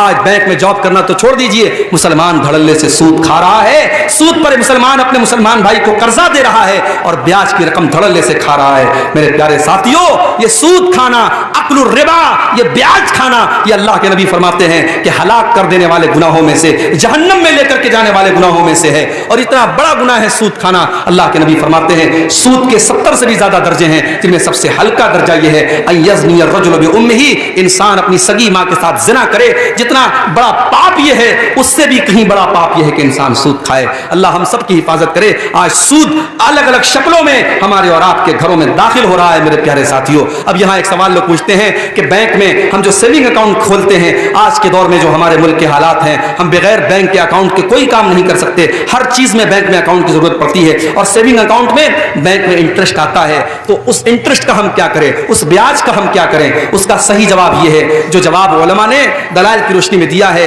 कि अगर बैंक में आपको इंटरेस्ट मिल रहा है, ब्याज मिल रहा है, उस पैसे को आप अपने ऊपर इस्तेमाल नहीं करें। उस पैसे को आप अपने ऊपर इस्तेमाल नहीं करेंगे। जिन उलमा ने कहा उससे रास्ता बना दिया जाए, उससे लैट्रिन बना ली जाए, वो बिल्कुल सही बात नहीं है। रास्ता हमारी जरूरत की चीज है, लैट्रिन हमारी जरूरत की चीज है। हम ब्याज के पैसे से ना रास्ता बना सकते हैं ना लैट्रिन बना सकते हैं। अब उस पैसे को हम क्या करेंगे? कुछ उलमा ने कहा उसको बैंक में छोड़ दो, वो हमारा पैसा है ही नहीं। हमने अगर अपने अकाउंट में 1000 रुपया जमा किया और 1000 पर अगर 50 रुपया ब्याज मिल रहा है, वो 50 हमारा है ही नहीं, तो हम उसके चक्कर में क्यों पड़े? जो हमारी मूलधन है, जो असल रकम है 1000 रुपया, वो हम ले लें और 50 को छोड़ दें। लेकिन दूसरे उलमा ने कहा नहीं, अगर हम वो पैसा अपने अकाउंट में छोड़ देंगे तो बैंक हमारे पैसे को और इस्तेमाल करेगा, उससे वो और इंटरेस्ट कमाएगा। इसलिए उस पैसे को बैंक वाले को छोड़ना मुनासिब नहीं है। हम उस पैसे को निकालेंगे, उसका कैलकुलेशन करेंगे, उसका हिसाब करेंगे और उस पैसे को हम किसी गरीब आदमी को, किसी जरूरतमंद आदमी को, किसी बीमार को हम इलाज के लिए दे देंगे, किसी जरूरतमंद की जरूरत के लिए दे देंगे, इस मकसद के साथ कि वो पैसा इस्तेमाल हो जाए। और वो पैसा हम अपने जाती इस्तेमाल में नहीं लाएंगे और ना उस पर किसी सवाब की उम्मीद रखेंगे। चूंकि मजबूरी है, पैसे को जाया भी नहीं किया जा सकता, पैसे को बर्बाद भी नहीं किया जा सकता, तो उस सूद के पैसे को निकाल करके हम किसी गरीब वगैरह को दे देंगे। अब चाहे वो गरीब मुसलमान हो, गैर मुस्लिम हो, हम किसी को भी दे सकते हैं। अब अगर कोई पूछता है कि वो तो हराम पैसा है, हम किसी मुसलमान गरीब को क्यों दे सकते हैं? जब आपने दे दिया तो अब वो उसके लिए हराम नहीं है, वो आपके लिए हराम था। आपको ब्याज के तौर पे मिल रहा था, आपने उसको मदद के तौर पे दिया है, उसके लिए ब्याज नहीं है। उसको ऐसे समझो जैसे किसी गरीब को आपने ज़कात का पैसा दिया, अब वो उसके लिए ज़कात है, मगर उसी ज़कात के पैसे से अगर गरीब किसी दूसरे मुसलमान को दावत खिलाता है तो उस दूसरे मुसलमान के लिए वो खाना जायज़ है, वो उसके लिए ज़कात की रकम नहीं है, ज़कात की रकम उस गरीब के लिए है। वही मसला यहां पर अप्लाई होगा। आप किसी भी गरीब को वो ब्याज का पैसा दे करके अपनी जान छुड़ा सकते हैं। और आगे बढ़िए, जहन्नम में लेकर के जाने वाली एक और चीज है मेरे प्यारे साथी, और वो क्या है? यतीम का माल खाना। यतीम का माल खाने वाला भी जहन्नम में जाएगा, क्योंकि यतीम वो बच्चा है जिसने अपने बाप को खोया है। और बाप जब दुनिया से चला गया, बाप बहुत बड़ी दीवार होता है, बाप बहुत बड़ा साया होता है। जिस बच्चे का बाप मर जाए वो बेसहारा हो जाता है। उस बेसहारा और उस बेबस बच्चे का हक मारना ये बड़ी घटिया हरकत है। और अल्लाह ने यतीम का माल खाने वालों के बारे में फरमाया, इन्नल्लज़ीना याकुलूना अम्वालल यतामा ज़ुल्मन इन्नमा याकुलूना फी बुतूनिहिम नारा। जो लोग यतीम का माल नाजायज तरीके से खा जाते हैं, वो अपने पेट में जहन्नम की आग भर रहे हैं और अनकरीब वो जहन्नम में जाएंगे। अच्छा, यतीम का माल खाने वाला जहन्नम में जाएगा और इमाम साहब का माल खाने वाला कहां जाए? 5 टाइम की नमाज पढ़ाने वाला मौलवी जो दुनिया की सबसे खतरनाक ड्यूटी निभा रहा है। दुनिया में सारा मोहल्ला सारा गांव सोया रहे। मस्जिद का इमाम अगर किसी दिन सोया रह जाए और फजर में टाइम से ना पहुंच पाए तो पूरा मोहल्ला गरेबान पकड़ के हिसाब लेता, मौलवी साहब फजर में आप नहीं उठे, फजर में आप नहीं उठे। और उसको तनख्वाह कितनी देते हो? अभी लेटेस्ट वाकया हुआ है हमारे उत्तर प्रदेश में, कानपुर में एक जगह है, उस जगह का नाम है फफूंद। सुना होगा आपने, सोशल मीडिया पे देखा होगा। मौलवी साहब बेचारे नौजवान आदमी, 5,000 रुपया सैलरी उनको मिल रही थी, पंखे से लटक करके उन्होंने जान दे दी, सुसाइड कर लिया। इमाम साहब का कमरा खोला गया तो इमाम साहब की लाश मिलती है। ये कौम सिर्फ यतीमों का माल नहीं खा रही है, ये कौम अपने इमामों और अपने मस्जिदों के इमामों और हाफिजों का भी खून चूस रही है। मेरे प्यारे साथियों, इस कौम के पास शादी में उड़ाने के लिए लाखों हैं, हराम रास्तों पे खर्च करने के लिए करोड़ों हैं, और मस्जिदों में ढंग के इमाम रखने के लिए इसके पास तनख्वाह के पैसे नहीं है। जब इमाम साहब नमाज पढ़ाते हैं तो ये कौम कहती है इमाम साहब थोड़ा और अच्छी क़िरात कीजिए। इमाम तलाश करती है तो सोचती है कि इमाम अब्दुर्रहमान अस्सुदैस का और इमाम सऊद अश-शुरैम की आवाज वाला हमको इमाम मिल जाए, और तनख्वाह क्या देगी? 5,000 रुपया। मेरे प्यारे साथियों, अगर यतीम का माल खाने वाला जहन्नम की आग में जाएगा तो अपने कौम के मौलवियों और इमामों और टीचरों का खून चूसने वाले अभी कितने टीचर हैं मदरसों में, उन बेचारों की तनख्वाह 4,000 5,000 रुपया है, और वो 5,000 रुपया तनख्वाह भी उनको मदरसे का मैनेजमेंट कहता है, मदरसे के नाजिम कहते हैं, मदरसे की कमेटी कहती है कि मौलवी साहब आपके पैसे के बराबर हमारे पास बजट में पैसा नहीं है, आप जाइए चंदा करके लाइए, उसी में से आप अपनी तनख्वाह ले लीजिए। यानी मौलवी बेचारा मदरसे में पढ़ाए भी और उसके बाद सैलरी जब मिलने का टाइम आए तो वो चंदा करके अपनी सैलरी लाए। मेरे प्यारे साथियों, डूब मरे हम, शर्म से डूब मरे, चुल्लू भर पानी में डूब मरे। मेरे नबी ने कहा था मजदूर को उसका पसीना सूखने के पहले उसकी मजदूरी दे दो। या मौलवी और टीचर और मुअल्लिम महीना भर पढ़ाता है, उसके बाद उसकी तनख्वाह का पैसा हमारे पास नहीं होता है। और आज हालात ये हैं, लॉकडाउन के बाद कितने मौलवियों ने मस्जिदों में पढ़ाना बंद कर दिया, मदरसों में पढ़ाना बंद कर दिया। क्यों? मस्जिद की कमेटी ने कहा मौलवी साहब लॉकडाउन लगाए, अब हमारे पास तनख्वाह देने के लिए पैसा नहीं है। मस्जिद के जिम्मेदारों ने कहा, मदरसे के जिम्मेदारों ने कहा, वो मौलवी बेचारा जिसने आज तक कभी रिक्शा नहीं चलाया, जिसने आज तक कभी टाली नहीं चलाई, जिसने आज तक कभी टोटो नहीं चलाया, उस मौलवी के सारे रोजी रोटी के रास्ते बंद हो गए। उसने लॉकडाउन में कर्जे ले लेकर और लोगों से भीख मांग मांग कर अपने बच्चों का पेट पाला। और जब लॉकडाउन खत्म हुआ उसने तय कर लिया अब किसी की गुलामी नहीं करना है, अब मस्जिद की इमामत नहीं करना है, अब मदरसे में टीचर नहीं बनना है। अब आज वो जाके बिजनेस कर रहा है और मजदूरी कर रहा है, लेकिन उसका कहना है कि मैं ये गुलामी नहीं करूंगा, मैं मस्जिद में इमामत नहीं कराऊंगा। आज मेरे पास फोन आता है मेरे भाई, कभी गुजरात से आता है, कभी मुंबई से आता है, कभी दिल्ली से आता है, शेख अब्दुल गफ्फार साहब कोई अच्छी आवाज वाला इमाम बता दीजिए, कोई अच्छी तकरीर करने वाला जुमा का खतीब बता दीजिए, कोई अच्छा कुरान पढ़ाने वाला हाफिज बना दीजिए, बता दीजिए। आज हिंदुस्तान में लाखों मदरसे हैं, हर साल हजारों हाफिज और कारी और आलिम बन के निकल रहे हैं, मगर मेरे भाइयों ये हाफिज और ये आलिम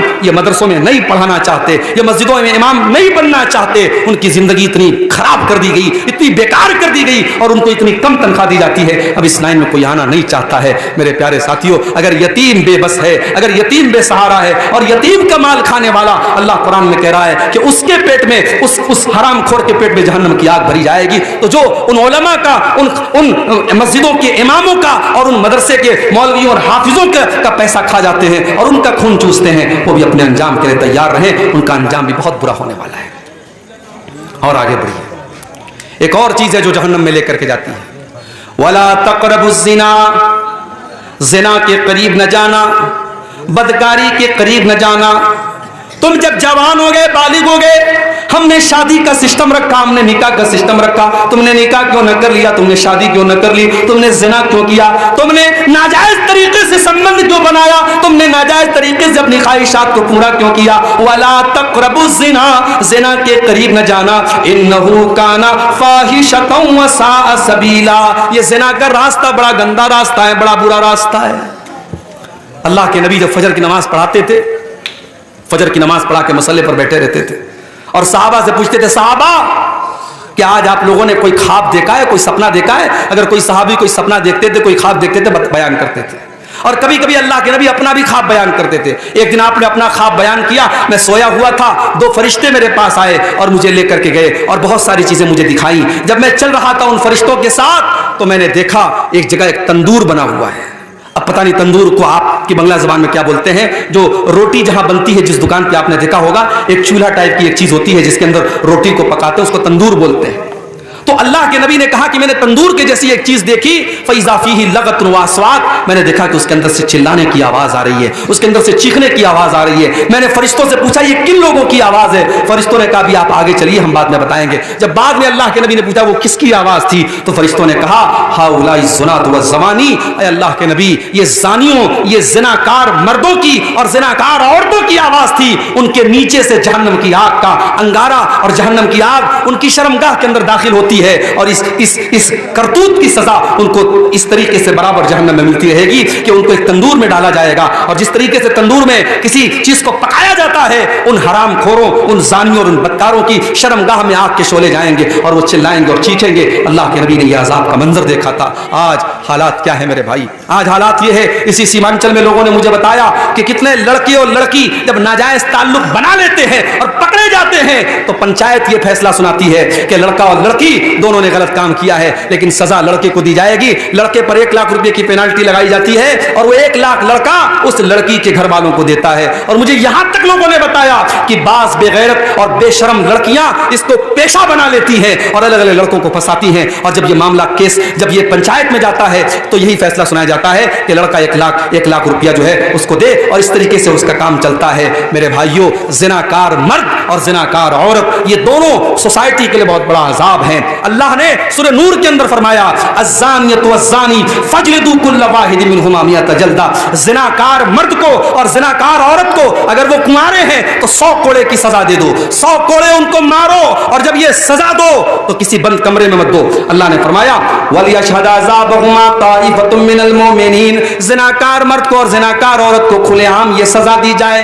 अगर वो कुंवारा है तो 100 कोड़े की सजा दी जाएगी और शहर से निकाल दिया जाएगा 1 साल के लिए। और अगर शादीशुदा है, अगर लड़की शादीशुदा है, अगर लड़का शादीशुदा है तो शरीयत का यह फैसला है कि उसको रज्म कर दिया जाएगा, उसको पत्थरों से मार मार के खत्म कर दिया जाएगा, उसको सजाए मौत दे दी जाएगी। और मुझे स्टेटमेंट याद आता है राज ठाकरे का, जब दिल्ली में निर्भया कांड हुआ था और एक लड़की को 18-19 साल की लड़की को चलती बस में उसके साथ रेप किया गया और उसकी शर्मगाह में बड़ी बेरहमी से उसको जख्मी किया गया और उसके साथ जानवरों जैसा सलूक किया गया। तो उस मीडिया में वो कांड बहुत ज्यादा फैला था। उस वक्त राज ठाकरे ने एक स्टेटमेंट दिया था, उसने कहा था कि अगर जिना की सजा और बलात्कार की सजा वो दे दी जाए जो इस्लाम ने मुकर्रर की है और जो कुरान ने बताई है तो शायद ये रेप के केस बंद हो जाएंगे। मगर एक बात मुझे कहने दीजिए कि अदालत की नजर में रेप क्या है?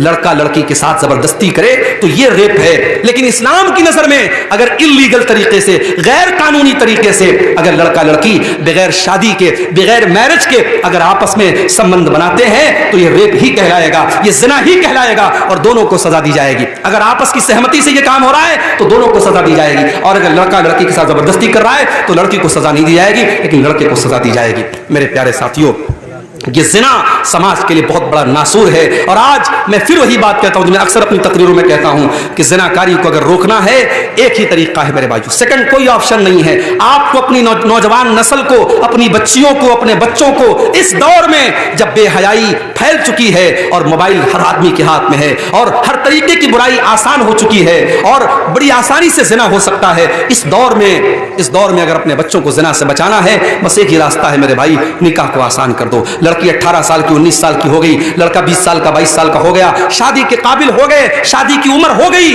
देर मत करो, बहाने न करो, जहेज का लालच छोड़ दो, बारात का चक्कर छोड़ दो, रस्मों रिवाज की बेड़ियां छोड़ दो। जो शरीयत ने सिखाया है, जो इस्लाम ने सिखाया है, सिंपल तरीके से, सुन्नत तरीके से। अभी कल हतिया दियारा में कटिहार में प्रोग्राम था, वहां एक भाई की बात मुझे बहुत अच्छी लगी। उन्होंने कहा मौलाना मेरा एक अल्लाह से मैंने एक वादा किया है, अहद किया है, दुआ कीजिए अल्लाह मुझे सेहत पर कायम रखे। उन्होंने कहा कि मेरे कई बच्चे हैं, 4 बेटे हैं, मैंने ये सोचा है मैं किसी बेटे की शादी में 1 पैसा जहेज नहीं लूंगा और कल अल्लाह के यहाँ जब जाऊंगा अल्लाह पूछेगा क्या अमल लेके आया है, तो तौहीद की बात में बयान करूंगा कि अल्लाह ये अमल मेरा तू कबूल कर ले। कि जिस समाज में जहेज लेने का चलन था और लोग लालच करते थे, लाख रुपए की, 10 लाख रुपए की डिमांड करते थे, अल्लाह उस समाज में मैंने 1 पैसा जहेज नहीं लिया है, वो अमल मैं लेकर के अल्लाह के पास जाना चाहता हूँ। मौलाना आप मेरे हक में दुआ कीजिएगा। मुझे बात बहुत अच्छी लगी। काश ये सोच आपके मियाँ बाजार के और इस जलसे में, इस मजलिस में बैठे हर नौजवान की और उसके गार्जियन की हो जाए। मेरे प्यारे साथियों, आप निकाह को आसान कीजिए, आप जहेज का चक्कर छोड़ दीजिए, बारात का चक्कर छोड़ दीजिए और फिर देखिए निकाह में बरकत होती है कि नहीं, फिर आपके घर में सुकून आता है कि नहीं, फिर आपके घर में भलाई आती है कि नहीं। आप अगर ज़िना को रोकना चाहते हैं तो आपको निकाह को आसान करना पड़ेगा। और आगे बढ़िए,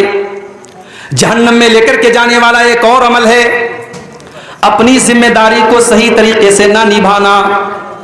अगर आप अपनी जिम्मेदारी को सही तरीके से नहीं निभा रहे हैं तो आपके ऊपर जन्नत हराम हो जाएगी। अल्लाह के नबी फरमाते हैं, अल्लाह के नबी फरमाते हैं, जिसको अल्लाह ताला कोई जिम्मेदारी अता करता है, जिसके ऊपर कोई जिम्मेदारी अल्लाह ताला अता करता है, सुम्मा यमूत यौम यमूत व हुवा गाशुन लिरइयतिही इल्ला हर्रमल्लाहु अलैहिल जन्ना। अगर वो अपनी जिम्मेदारी को सही तरीके से नहीं निभा रहा है और उसी हालत में मर जाता है, उसके ऊपर जन्नत हराम हो जाएगी। मदरसे के नाज़िमों सुन लो, मस्जिदों के मुतवल्लियों सुन लो और गांव के प्रधानों तुम भी सुन लो, तुम्हारे कंधों पर जो जिम्मेदारी डाली गई है, अगर तुमने अपनी जिम्मेदारी का हक अदा किया, अगर तुमने अपनी कुर्सी का, अपने पावर का अदा न किया, तुमने अपनी जिम्मेदारी के साथ इंसाफ न किया, अल्लाह के नबी फरमा रहे हैं इल्ला हर्रमल्लाहु अलैहिल जन्ना, ऐसे इंसान के ऊपर जन्नत हराम हो जाएगी। और यहां एक बात और नोट कर लीजिए, जिस तरीके से मस्जिद का मुतवल्ली एक जिम्मेदार है, मदरसे का सेक्रेटरी एक जिम्मेदार है, जिस तरीके से गांव का प्रधान एक जिम्मेदार है, उसी तरीके से हर घर में बाप अपनी औलाद का जिम्मेदार है, माँ अपनी बेटियों की जिम्मेदार है, बड़ा भाई छोटे भाइयों का जिम्मेदार है, बड़ी बहन छोटी बहनों की जिम्मेदार है। हम सब के कंधों पर कोई ना कोई जिम्मेदारी है मेरे प्यारे साथियों, और उस जिम्मेदारी के बारे में भी हमें जवाब देना पड़ेगा। माँ बाप को जवाब देना पड़ेगा कि तुम तो रातों में तहज्जुद पढ़ा करते थे, तुम्हारे घर में ज़िना कैसे हो गया, तुम्हारी बेटी ने गलत कदम क्यों उठाया, तुम्हारा बेटा रात में 2-2 बजे तक क्या करता था। बाप को जवाब देना पड़ेगा, माँ को जवाब देना पड़ेगा। इसलिए मेरे भाइयों, ये जिम्मेदारी भी हम अपने कंधों पर महसूस करें। अगर हम बाप हैं, एक अच्छे बाप बने, अगर माँ है एक अच्छी माँ बने, बड़े भाई हैं एक अच्छे बड़े भाई बने, अपने अंडर में जो लोग हैं उनकी जिम्मेदारी को अपने ऊपर महसूस करें। ये चीज भी अल्लाह तबारक व तआला के यहाँ बहुत खतरनाक साबित होने वाली है। अगर हमने अपनी जिम्मेदारी को सही तरीके से नहीं निभाया तो हमें और आपको जहन्नम में जाना पड़ सकता है। इसी तरीके से जहन्नम में लेकर के जाने वाली एक और चीज है, नेकी करके एहसान जताना। किसी के साथ आपने भलाई कर ली, अब एहसान जता रहे हैं। अल्लाह के नबी फरमाते सलासतुन ला यदखुलूनल जन्ना, 3 लोग ऐसे हैं जो जन्नत में नहीं जाएंगे, यानी जहन्नम में जाएंगे। अल मन्नान, एहसान जताने वाला, एहसान जताने वाला। कभी अगर आपने किसी के साथ कोई अच्छा काम किया है, मौका आया आपने फट से बयान कर दिया, जब आपने बयान कर दिया इसका मतलब कि आपका मकसद अल्लाह को राजी करना नहीं था, आप तो मौका तलाश कर रहे थे कि देखो मैंने एहसान किया है, अभी इस एहसान को जाहिर करने का कब मौका मिलता है। तो कभी एहसान मत जताइए मेरे भाइयों। जिस तरीके से नेकी करते हैं आप, नेकी करके उसको दरिया में डाल दीजिए, नेकी करके भूल जाइए, एहसान करके भूल जाइए। आज भी बहुत से अल्लाह के बंदे हैं, सर्दी का मौसम आता है, अपनी कार से जाते हैं, 10,000 रुपए का कंबल खरीदते हैं और गरीबों की बस्तियों में जाते हैं। जो गरीब बेचारा रात में सर्दी में ठिठुरा लेटा हुआ है, धीरे से जाते हैं, उसको कंबल उड़ा देते हैं। कोई कैमरा नहीं है, कोई मीडिया कवरेज नहीं है, कोई यूट्यूबर नहीं है, रात का अंधेरा है, अल्लाह देख रहा है। और उस गरीब को भी नहीं पता कौन से सेठ जी आए थे, कौन से हाजी साहब आए थे, हाजी साहब उतरे, सेठ जी उतरे, उस गरीब को कंबल उड़ा के आगे बढ़ गए। ये नेकी मेरे भाइयों अल्लाह के काम देगी। नेकी करो, दरिया में डाल दो। ये दौर बड़ा अजीब दौर है मेरे भाई, ये दौर बड़ा अजीब दौर है। वो दौर खत्म हो गया जब नेकी करके लोग दरिया में डाल देते थे। अब लोग नेकी करके यूट्यूब पर डालते हैं, अब लोग नेकी करके फेसबुक पर डालते हैं, अब नेकी का प्रचार किया जाता है। अब एक ही हैंड पंप पर 10 बार पेंट होता है, एक बार ग्रीन होता है, एक बार ब्लू होता है, एक बार रेड होता है। एक हैंड पंप पर 10 बार पेंट करा के 10 हैंड पंप का पैसा लिया जाता है। ये बेईमानी और ये चोरी और ये हरामखोरी भी आपके बिहार और झारखंड में हो रही है मशरूआत के नाम पर। अल्लाह हम सबकी हिफाजत फरमाए। अल मन्नान, अल्लाह के नबी फरमाते हैं कि एहसान जताने वाला, नेकी करके नेकी जताने वाला, वो भी अल्लाह के यहाँ जहन्नम में जाएगा, जन्नत हराम है उसके लिए। और दूसरा आदमी वलाक, रिश्ता काटने वाला, रिश्ता काटने वाला। भाई ने भाई से रिश्ता काट लिया, भाई ने बहन से रिश्ता काट लिया, बेटे ने बाप से रिश्ता काट लिया। अरे तू कौन होता है रिश्ता काटने वाला? ये रिश्ता तेरा बनाया हुआ नहीं, ये रिश्ता रब का बनाया हुआ है, ये रिश्ता अल्लाह का बनाया हुआ है। अल्लाह ने तुझे किसी का भाई बनाया, अल्लाह ने किसी का भतीजा बनाया, अल्लाह ने किसी का पोता बनाया, अल्लाह ने किसी का बेटा बनाया। जब रिश्ते अल्लाह ने बनाए हैं, रिश्तों को तोड़ने वाले तुम कौन होते हो? ला यदखुलुल जन्नत कातिउन, अल्लाह के नबी कहते हैं रिश्ता काटने वाला जन्नत में नहीं जाएगा। मेरे प्यारे साथियों, अलाक को अल्लाह के नबी इस हदीस में कह रहे हैं रिश्ता काटने वाला। और जब रिश्ते के काटने की बात आई तो एक बात और सुन लो, दूसरे रिश्तों में अगर आपने गड़बड़ी की तो कुछ तो माफी की गुंजाइश है, लेकिन अगर माँ बाप के साथ गड़बड़ी की, जिस माँ ने जन्म दिया, जिस बाप ने उंगली पकड़ के चलना सिखाया, जिस माँ ने खून जिगर पिला के तुझे जवान किया, और जिस बाप ने खून पसीना एक करके तुझे किसी काबिल बनाया, अगर उस माँ के साथ तूने बदतमीजी की, उस बाप के साथ तूने अगर बदतमीजी की, उस माँ से रिश्ता तूने तोड़ दिया, उस बाप से रिश्ता तोड़ दिया, तो अल्लाह के नबी फरमाते हैं 2 गुनाहों को अल्लाह ताला माफ नहीं करेगा। 2 गुनाहों की सजा अल्लाह ताला दुनिया ही में दे देता है। अल बग्य व उकूकुल वालिदैन, एक जुल्म व सितम करने की सजा और दूसरे वालिदैन को तकलीफ देने की सजा, ये 2 गुनाहों की सजा अल्लाह ताला दुनिया ही में दे देता है। मेरे प्यारे साथियों, तो इस हदीस में दूसरा गुनाह यह है, अल आप को रिश्ता काटने वाला भी जन्नत में नहीं जाएगा। और तीसरा कौन होगा? वह मुदमिनुल खमरी, शराब का आदी, शराब की लत जिसको लग गई, शराब कभी पी लिया तौबा कर लिया अलग बात है, जिसको शराब की लत लग गई अब शराब के बगैर रहता नहीं है, अब ये बहुत खतरनाक आदमी हो गया, इसको शराब के बगैर चैन नहीं है, शराब का एडिक्ट हो गया, शराब की लत लग गई, ऐसा आदमी जन्नत इसके ऊपर हराम है। आज भी समाज में ऐसे लोग मिलते हैं जो शराब के इस कदर आदी हो जाते हैं कि बगैर शराब पिए वो घर में नहीं आते हैं, और अच्छे खासे अच्छे खानदान के हैं, नेक और अच्छे घराने के हैं, मगर शराब की लत लग गई, अब घर में जब आते हैं शराब पी के आते हैं, कभी बीवी को गाली देते, कभी बच्चों को गाली देते हैं। कितने गरीबों को मैं देखता हूं, शौहर इस तरीके से शराब पी के आता है और बीवी बेचारी दूसरों के घर में जाके झाड़ू पोछा लगाती है, बर्तन मांजती है और काम करती है, और वो बीवी जब पैसा कमा के लाती है, शौहर उस पैसे से जाके फिर शराब पी लेता है। ऐसे शौहर भी समाज के अंदर मौजूद हैं, और ऐसे शौहरों को बड़ा याद रहता है कि साहब मेरी बीवी मेरी खिदमत क्यों नहीं करती, मेरी बीवी मेरी बात क्यों नहीं मानती। अरे तू अपनी बीवी का कितना हक अदा कर रहा है? इस्लाम में वन वे ट्रैफिक नहीं है मेरे भाई। अगर शौहर का हक बीवी के ऊपर है तो बीवी का हक भी शौहर के ऊपर है। जो अपनी बीवी की कमाई खाता है वो हराम खोर सुन ले, वो बेगैरत सुन ले, तेरी बीवी का काम कमाना नहीं था, तेरी बीवी दूसरों के घर में जाकर बर्तन मांज रही है और तू बैठ के शराब पी रहा है, तो बहुत बड़ा बेगैरत है। और सुन लो, कान खोल के सुन लो, बेगैरत भी जन्नत में नहीं जाएगा, बेगैरत भी जन्नत में नहीं जाएगा। अल्लाह के नबी ने फरमाया अद्दयूस अल्लज़ी युक़िर्रु फ़ी अहलिल खुबुस, वो बेगैरत इंसान जिसके घर में बेहयाई हो रही हो, बेशर्मी हो रही हो और उसको कोई फर्क ना पड़ रहा हो, उस बेगैरत का अंजाम भी यही होने वाला है कि वो जहन्नम की आग में चलेगा। और आगे बढ़िए, जहन्नम में लेकर के जाने वाला एक और अमल है ज़बान का गलत इस्तेमाल। ज़बान का गलत इस्तेमाल करने वाला भी जहन्नम की आग में जलेगा। अल्लाह के नबी से पूछा गया कि सबसे ज्यादा जहन्नम में लेकर के जाने वाली कौन सी चीज है? आपने फरमाया अल फमु वल फरजू, जबान और शर्मगाह, ये 2 चीजें सबसे ज्यादा जहन्नम में लेकर के जाने वाली हैं। जबान से इंसान झूठ बोलता है, जबान से इंसान गीबत करता है, जबान से चुगली करता है, जबान से दूसरों की इज्जत उछालता है। जबान और शर्मगाह का गलत इस्तेमाल करने वाले सबसे ज्यादा जहन्नम में जाएंगे। इसीलिए अल्लाह के नबी फरमाते हैं ला यदखुलुल जन्नत नम्माम, चुगलखोर इंसान जन्नत में नहीं जाएगा, चुगलखोरी करने वाला जन्नत में नहीं जाएगा, यानी जहन्नम में जाएगा। और यहां एक बात और बता दूं, चुगलखोर किसको कहते हैं भाई? चुगलखोर उसको कहते हैं जो इधर की बात उधर करे।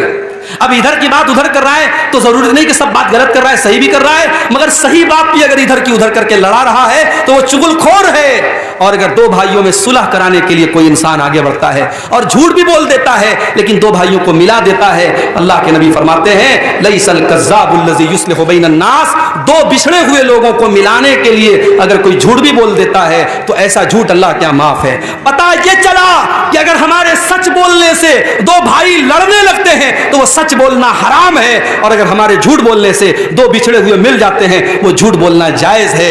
मेरे भाइयों, इस्लाम में सुलह सफाई की बड़ी अहमियत है। मैं जानता हूं आपके गांव में भी कुछ ऐसे जरूर मामलात होंगे, हर गांव में रहते हैं कि कभी कहीं भाई भाई में मसला चल रहा है, कहीं जो है बाप बेटे में मसला चल रहा है, जहां भी मन मुटाव है, दिल में मैल कुचैल है, साफ कर लो मेरे भाई। चुगलखोरी ना करो, गीबत ना करो, जुबान का गलत इस्तेमाल ना करो। अल्लाह के नबी फरमा रहे जहन्नम में सबसे ज्यादा लेके जाने वाली कोई चीज है तो जुबान और शर्म का है। और आगे बढ़िए, एक और चीज जहन्नम में लेकर के जाने वाली है और वो चीज है औरत की बेहयाई। औरत जब बेहया हो जाए, जब उसका कपड़ा, उसकी ड्रेस, उसका लिबास उसके जिस्म को नुमाया करने लगे, जाहिर करने लगे, जब वो कपड़ा पहन करके निकले तो मकसद अपने जिस्म की और अपने हुस्न की नुमाइश करना हो, ऐसी औरत भी कान खोल करके सुन ले। अल्लाह के नबी फरमाते हैं वनिसाउन कासियातुन आरियातुन मुमीलातुन माइलातुन, ऐसी औरतें जो कपड़ा पहनने के बावजूद नंगी होंगी। कयामत के पहले ऐसा दौर आएगा जब कपड़ा पहन करके औरतें नंगी होंगी, यानी कपड़ा इतना टाइट पहनेगी, इतना ट्रांसपेरेंट पहनेगी, इतना पारदर्शी पहनेगी कि उस कपड़े से उनका जिस्म झलकेगा, उनका शरीर झलकेगा।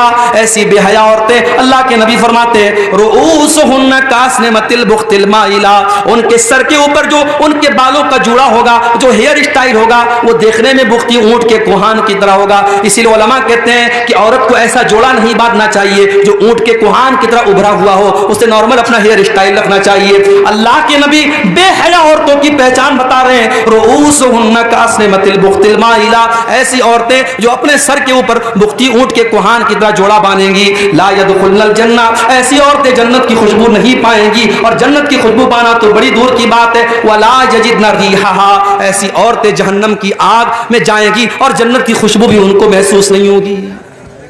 इसी तरीके से तकब्बुर करना, घमंड करना, चाहे पैसे का घमंड हो, चाहे ओहदे का घमंड हो, चाहे अपने समाज में स्टेटस का घमंड हो, तकब्बुर भी इंसान को जहन्नम में लेकर के जाता है।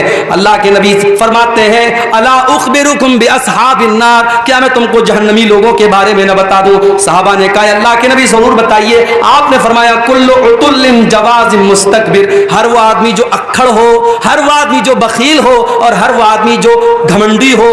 अक्खड़ और बखील होने के साथ साथ जो घमंडी भी है, तकब्बुर भी कर रहा है, वो इंसान जहन्नम में जाएगा। और अल्लाह के नबी एक दूसरी हदीस में फरमाते हैं ला यदखुलुल जन्नत मन काना फी क़ल्बिही मिस्क़ालु ज़र्रतिन मिन किब्र, जिसके दिल में जर्रा बराबर भी अगर तकब्बुर है, घमंड है, वो इंसान जन्नत में नहीं जाएगा। बहुत खतरनाक मामला है मेरे भाई, बहुत खतरनाक मामला है। तकब्बुर से बहुत कम लोग बच पाते हैं। हम और आपकी अल्लाह हिफाजत करे। तकब्बुर इतनी खतरनाक चीज है, जर्रा बराबर अगर तकब्बुर हमारे और आपके सीने में है तो जन्नत हराम हो जाएगी। इसी तरीके से और आगे बढ़िए, जहन्नम में लेकर के जाने वाला एक और अमल है, और वो किसी बूढ़े इंसान का अपने सर के और दाढ़ी के बाल में काला खिजाब लगाना। उम्र है 50 साल, मगर दिखना चाहता है ये 30 साल का।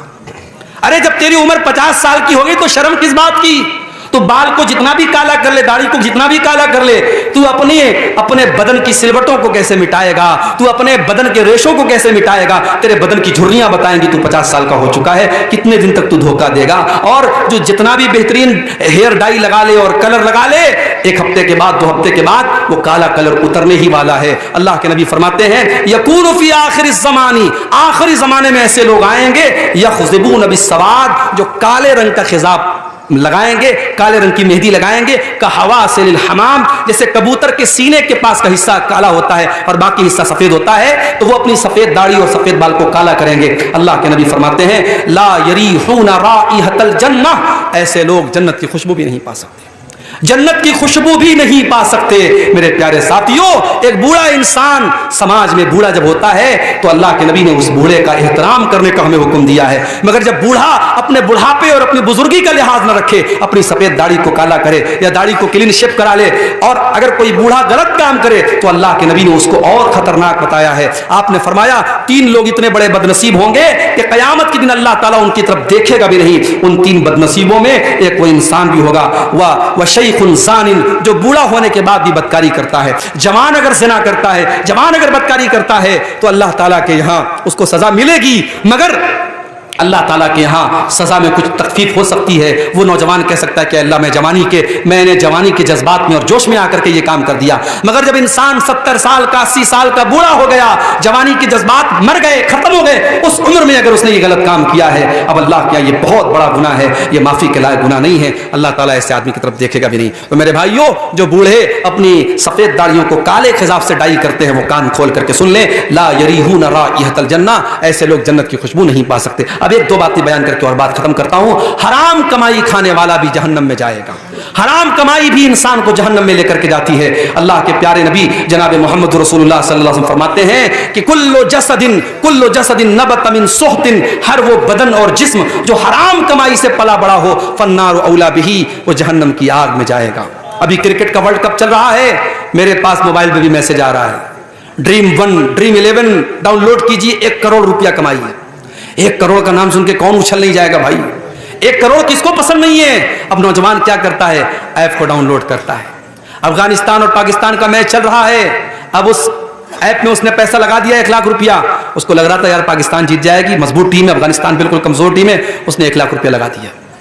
लेकिन उलटफेर हो गया, अफगानिस्तान ने पाकिस्तान को हरा दिया, इसका 1 लाख डूब गया। फिर इसको और 1 लाख लॉस हो गया, मगर अब इसको लगा कि अब अगला मैच होगा तो मैं और बड़ा पैसा लगाऊंगा, 2 लाख लगाऊंगा, ताकि वो 1 लाख कवर भी हो जाए और 1 लाख और मिल जाए। इस तरीके से आज ऑनलाइन जुआ खेला जा रहा है और हमारा नौजवान उस जुए का शिकार हो रहा है। याद रखो मेरे भाई, अगर ताश के पत्तों के जरिए जुआ खेलना हराम है, अगर लॉटरी हराम है, तो ऑनलाइन भी ये जुआ के जितने ऐप आ रहे हैं ये सब हराम है। और ये हराम कमाई अगर तुमने कमा भी ली और घर में ले भी आए, तो याद रखो उस कमाई के जरिए तुम कभी आबाद नहीं हो सकते। अल्लाह के नबी फरमाते हैं, कुल्लो जसदिन नबत मिन सुहतिन, हर वो बदन जो हराम कमाई से परवरिश पाता है, फन्नारु औला बिही, वो जहन्नम की आग में जलाया जाएगा। और यहां पर मुझे वो हदीस भी याद आती है, जिस हदीस में अल्लाह के नबी ने फरमाया कि एक आदमी लंबा सफर करके आता है और अल्लाह की बारगाह में हाथ उठा के, हाथ फैला के दुआ करता है, या रब्बी कह के दुआ करता है, और इतना लंबा सफर करके आया है कि बाल मैले कुचैले हो गए हैं, कपड़े मैले कुचैले हो गए हैं, मगर अल्लाह के नबी कहते हैं वो जो खाना खा के आया है हराम कमाई का है, जो पानी पी के आया है हराम कमाई का है, जो कपड़ा पहन के आया है हराम कमाई का है। ऐसा इंसान जो हराम खा के, हराम पी के और हराम पहन के आया है, फन्ना युस्तजाबु लिज़ालिक, तो ऐ मेरे सहाबा बताओ ऐसे इंसान की दुआ कहां से कबूल होगी? मेरे प्यारे साथियों, आज हम रो रो के दुआ कर रहे हैं कि अल्लाह फलस्तीनियों की मदद फरमा, फलस्तीनियों की मदद फरमा। छोटे छोटे बच्चों की लाशों की फोटो आ रहे हैं, हमें देख करके तकलीफ हो रही है, हम दुआ कर रहे हैं मगर अल्लाह की तरफ से कोई मदद नहीं आ रही। क्यों? क्योंकि आज हमारा टारगेट पैसा कमाना है, हलाल की परवाह नहीं, हराम की परवाह नहीं, हमारा एक ही टारगेट है, पैसा कमाना है। जिस तरीके से भी पैसा आए हमें कमाना है। अल्लाह के नबी फरमाते हैं, याती अलन्नासी ज़मानुन, क़यामत के पहले वो दौर भी आएगा, ला युबालिल मर्उ मिन ऐना अख़ज़ल माल, इंसान परवाह नहीं करेगा कि माल हलाल तरीके से कमा रहा है या हराम तरीके से कमा रहा है। इसी तरीके से मेरे भाइयों, जहन्नम में लेकर के जाने वाली एक और चीज है, और वो है अपने मुसलमान भाई का हक मारना। अल्लाह के नबी ने फरमाया, मन इख्तता हक़्क़ इम्रिइन मुस्लिमिन, जिसने किसी मुसलमान का हक मारा वो कान खोल करके सुन ले, उसने जहन्नम का एक टुकड़ा खरीद लिया, उसने जहन्नम का एक टुकड़ा ले लिया। और अल्लाह के नबी एक दूसरी हदीस में फरमाते हैं, मैं एक इंसान हूं, मुझसे गलती हो सकती है, मेरे पास जमीन और जायदाद का लोग केस लेके आते हैं, ऐसा हो सकता है किसी की चिकनी चुपड़ी बात सुन करके मैं उसके हक में फैसला कर दूं, वो जमीन उसकी नहीं थी, वो जायदाद उसकी नहीं थी, मैंने गलत फैसला कर दिया, जिसका हक नहीं था उसको दे दिया। मगर अगर ऐसा हो गया तो कान खोल करके सुन लो, फ़इन्नमा अक़्तलुहु क़ित्अतम मिनन नार, मैं जमीन का टुकड़ा नहीं दे रहा हूं, जहन्नम का टुकड़ा दे रहा हूं। मेरे प्यारे साथियों, अभी आपने नज़्म सुनी कि ये जिंदगी एक किराए का घर है, एक न एक दिन बदलना पड़ेगा। ये जिंदगी किराए का घर है मेरे भाई, यहां हमेशा नहीं रहना है, एक दिन मरना है और सारा धन दौलत, जमीन जायदाद, बैंक बैलेंस, ज्वेलरी, ये सब छोड़ के जाना है। जो हराम तरीके से आपने दूसरों की जमीन हथियाई है, कितने दिन उस जमीन का फायदा उठाओगे भाई? जिस दिन मरोगे 2 गज जमीन में हम जाएंगे और वो सारी जमीन हमारे रिश्तेदारों की, हमारे बच्चों की हो जाएगी। तो अपने लिए हम जिस हराम कमाई को कमाते हैं उसका मजा हम कितने साल लेंगे? जिस दिन मरेंगे सारा मजा खत्म हो जाएगा। इसलिए मेरे साथियों, हराम कमाई से अपने आप को बचाओ। ये चंद चीजें थी जो जहन्नम में लेकर के जाने वाली थी, और जहन्नम का एक हल्का सा नक्शा भी मैंने खींचा है इस उम्मीद के साथ कि हम जहन्नम में लेकर के जाने वाले इन अमाल से अपनी हम हिफाजत करेंगे। और अल्लाह से हम दुआ करते हैं अल्लाह हमें इसकी तौफीक अता फरमाए। मैयत को कब्र में उतारने और रखने का सही तरीका क्या है? देखिए, मैयत को जो कब्र में उतारा जाता है तो उसमें एक तो यह है कि पायताने से उतारा जाता है, और उतारने के टाइम बिस्मिल्लाहि व अला मिल्लत रसूलिल्लाह ये कह करके कब्र में उतारा जाए, उसमें और कोई शर्त नहीं है। हमारे यहाँ असल में जनाजे के ताल्लुक से बहुत सारी बातें राइज हो गई हैं। अब जैसे किसी इंसान का इंतकाल हो गया तो फौरन लोग क्या करते हैं? किबला रुख करते हैं। कोई ज़रूरी नहीं है, अगर किबला रुख इंसान का इंतकाल हो गया है अच्छी बात है। मौत के टाइम इंसान को अगर ये लगे कि ये मरने वाला है, उस टाइम उसको किबला रुख कर दो, लेकिन मरने के बाद जनाजे को स्पेशली किबला रुख करना इसकी कोई ज़रूरत नहीं है। इसी तरीके से जब मैयत को घर से निकालने लगते हैं तो लोग बड़ी परवाह करते हैं कि सिरहाने से निकालना है कि पायताने से निकालना है, लोग बड़ा कन्फ्यूज हो जाते हैं। तो ये सारे मसले हमारे बनाए हुए हैं, इसमें कोई ऐसी टेंशन की बात नहीं है। जहाँ शरीयत ने आपको आज़ादी दी है, इख्तियार दिया है, वहाँ उसको आज़ादी ही रहने दीजिए। कब्र में उतारने के टाइम उसको जो है पायताने की तरफ से उतारेंगे और उतारने के वक्त हम जो बिस्मिल्लाह ही व अला मिल्लत रसूलिल्लाह पढ़ेंगे। अच्छा, यहाँ पर एक बात मैं और बता दूं कि कब्र में जब हम मुर्दे को दफन करते हैं तो हम मिट्टी देते हैं। अब मिट्टी जब देते हैं तो वहां भी ये सवाल होता है कि मिट्टी देने के टाइम हमें क्या पढ़ना चाहिए। तो बाज़ लोग क्या करते हैं कि वो पहली मरतबा मिट्टी देते हैं तो कहते मिन्हा खलकनाकुम, जो कुरान की आयतें पढ़ते हैं मिन्हा खलकनाकुम, हमने तुमको मिट्टी से पैदा किया। फिर दूसरी बार जब मिट्टी देते हैं तो पढ़ते हैं वफीहा नुईदुकुम, और फिर तीसरी बार जब मिट्टी देते हैं तो पढ़ते हैं वमिन्हा नुखरिजुकुम तारतन उखरा, कि इसी मिट्टी से हम तुमको दोबारा निकालेंगे। तो अब ये कुरान की आयत है, इसको 3 बार मिट्टी देने में फिट कर लिया गया, लेकिन इसका कोई सबूत नहीं है। आप मिट्टी देने के टाइम कुछ ना पढ़ें, कोई मसला नहीं है। ज्यादा से ज्यादा बिस्मिल्लाह, हर अच्छा काम बिस्मिल्लाह करके किया जाता है, तो मिट्टी देने के टाइम जब बिस्मिल्लाह पढ़ लें। बाकी ये जो दुआ पढ़ी जा रही है, जो कुरान की आयत पढ़ी जा रही है, मुनासिब नहीं है। इसी तरीके से कहीं कहीं जनाजे की नमाज में क्या होता है, इमाम साहब के लिए वो आता है मुसल्ला, इमाम साहब के लिए अलग से मुसल्ला आता है। भाई मुसल्ले का यहाँ कोई काम नहीं है, मुसल्ला सजदा करना होता तब काम होता, यहाँ जमीन पर हम पढ़ रहे हैं, मुसल्ले का कोई काम नहीं है। इसी तरीके से अब अगर जनाजे की नमाज कहीं बाहर हो रही है तो अब जूता चप्पल लोग पहन करके जनाजे की नमाज पढ़ते हैं, ठीक है, जायज़ है, लेकिन जूता चप्पल में गंदगी भी लगी हो सकती है, पाखाना भी लगा हो सकता है।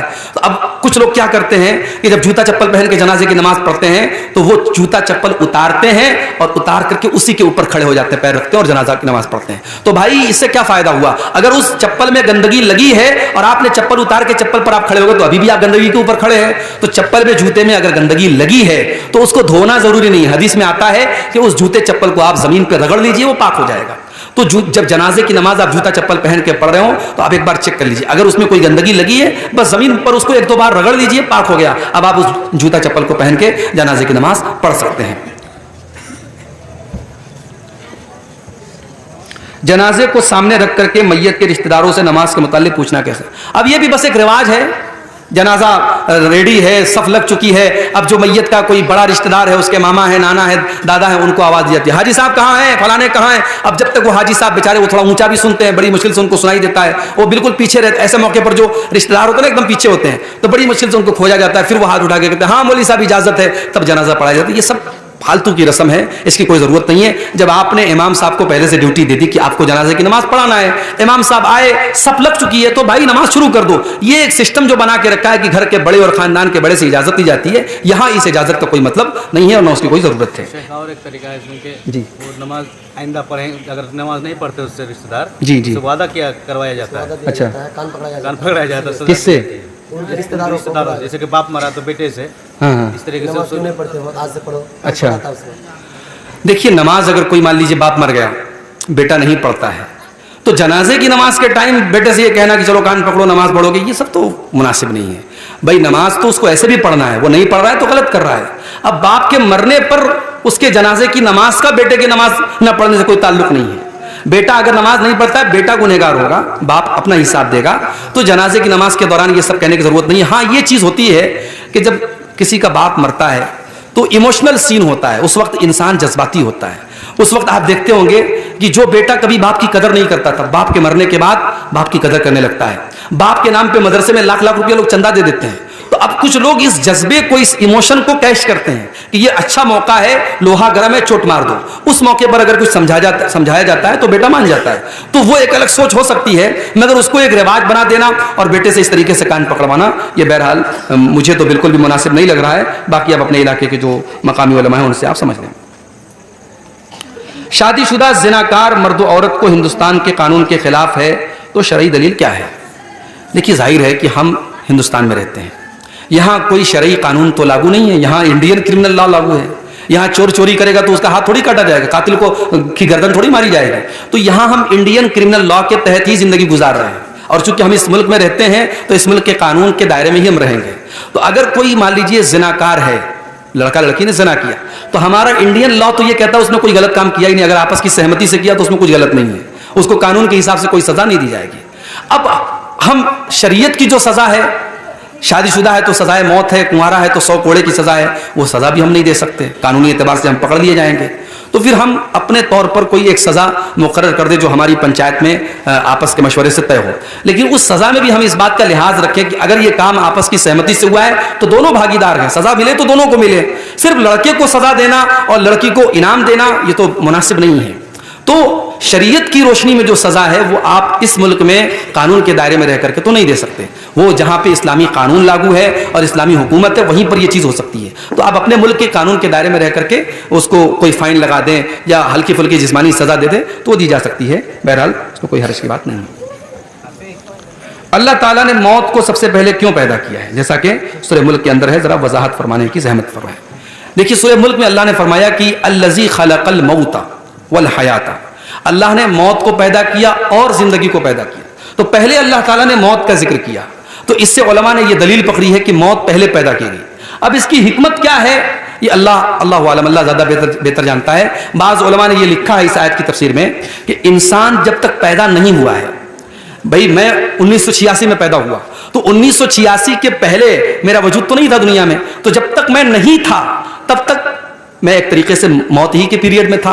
जब इसीलिए अल्लाह ने कुरान के 29वें बारे में फरमाया सूरह दहर के अंदर कि हल अता अलल इंसानी हीनुम मिनद दहरी लम यकुन शैअम मज़कूरा, इंसान के ऊपर एक ऐसा दौर भी आया है जब इंसान कोई काबिल जिक्र चीज़ भी नहीं था, कोई जानता भी नहीं था उसको। पैदा हुआ तब लोगों ने जाना कि हाँ ये अब्दुल्ला है, ये अब्दुर्रहमान है, ये फला है, ये फला है। तो हमारी पैदाइश के पहले का जो पीरियड था वो मौत है, उसके बाद हम जब पैदा हुए ये जिंदगी है, अब हम जब मर जाएंगे वो मौत होगी, और फिर जब हम कयामत के दिन उठेंगे वो दूसरी जिंदगी होगी। तो 2 बार जिंदगी है और 2 बार मौत है, ये मिला करके इसका कुरान में भी अल्लाह ने जिक्र किया है। बाकी अल्लाह ने मौत को पहले क्यों पैदा किया इसकी कोई हिकमत बताई नहीं गई है, और जरूरी नहीं है कि हर चीज की हिकमत बयान ही की गई हो।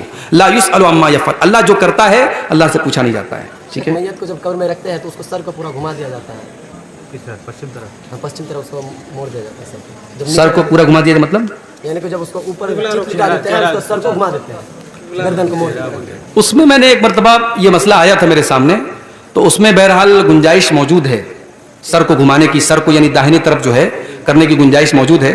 उस पर हम मजीद तफसील से किसी अगली तकरीर में। वाशहदु अन्ना मुहम्मदन अब्दुहु व रसूलुहु या अय्युहल्लज़ीना आमनुत्तक़ुल्लाह हक़्क़ तुक़ातिही व ला तमूतुन्न इल्ला व अंतुम मुस्लिमून।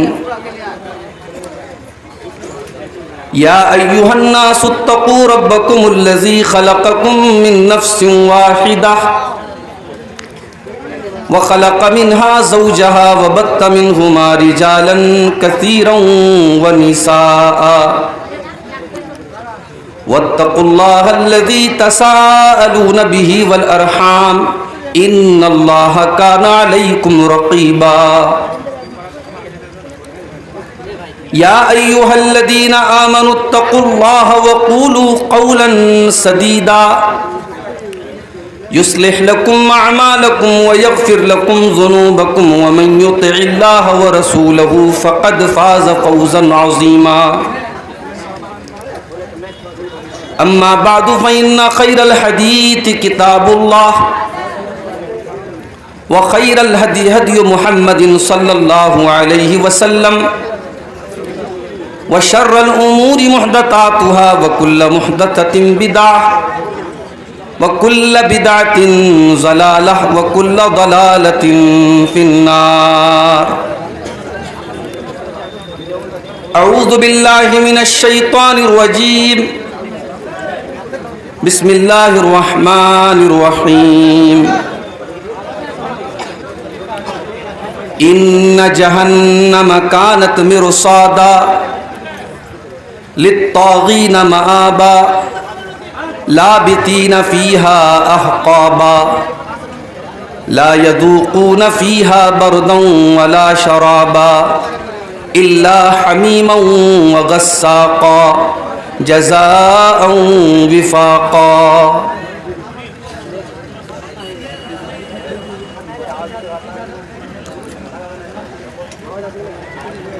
जिंदगी एक किराए का घर है, एक न एक दिन बदलना पड़ेगा।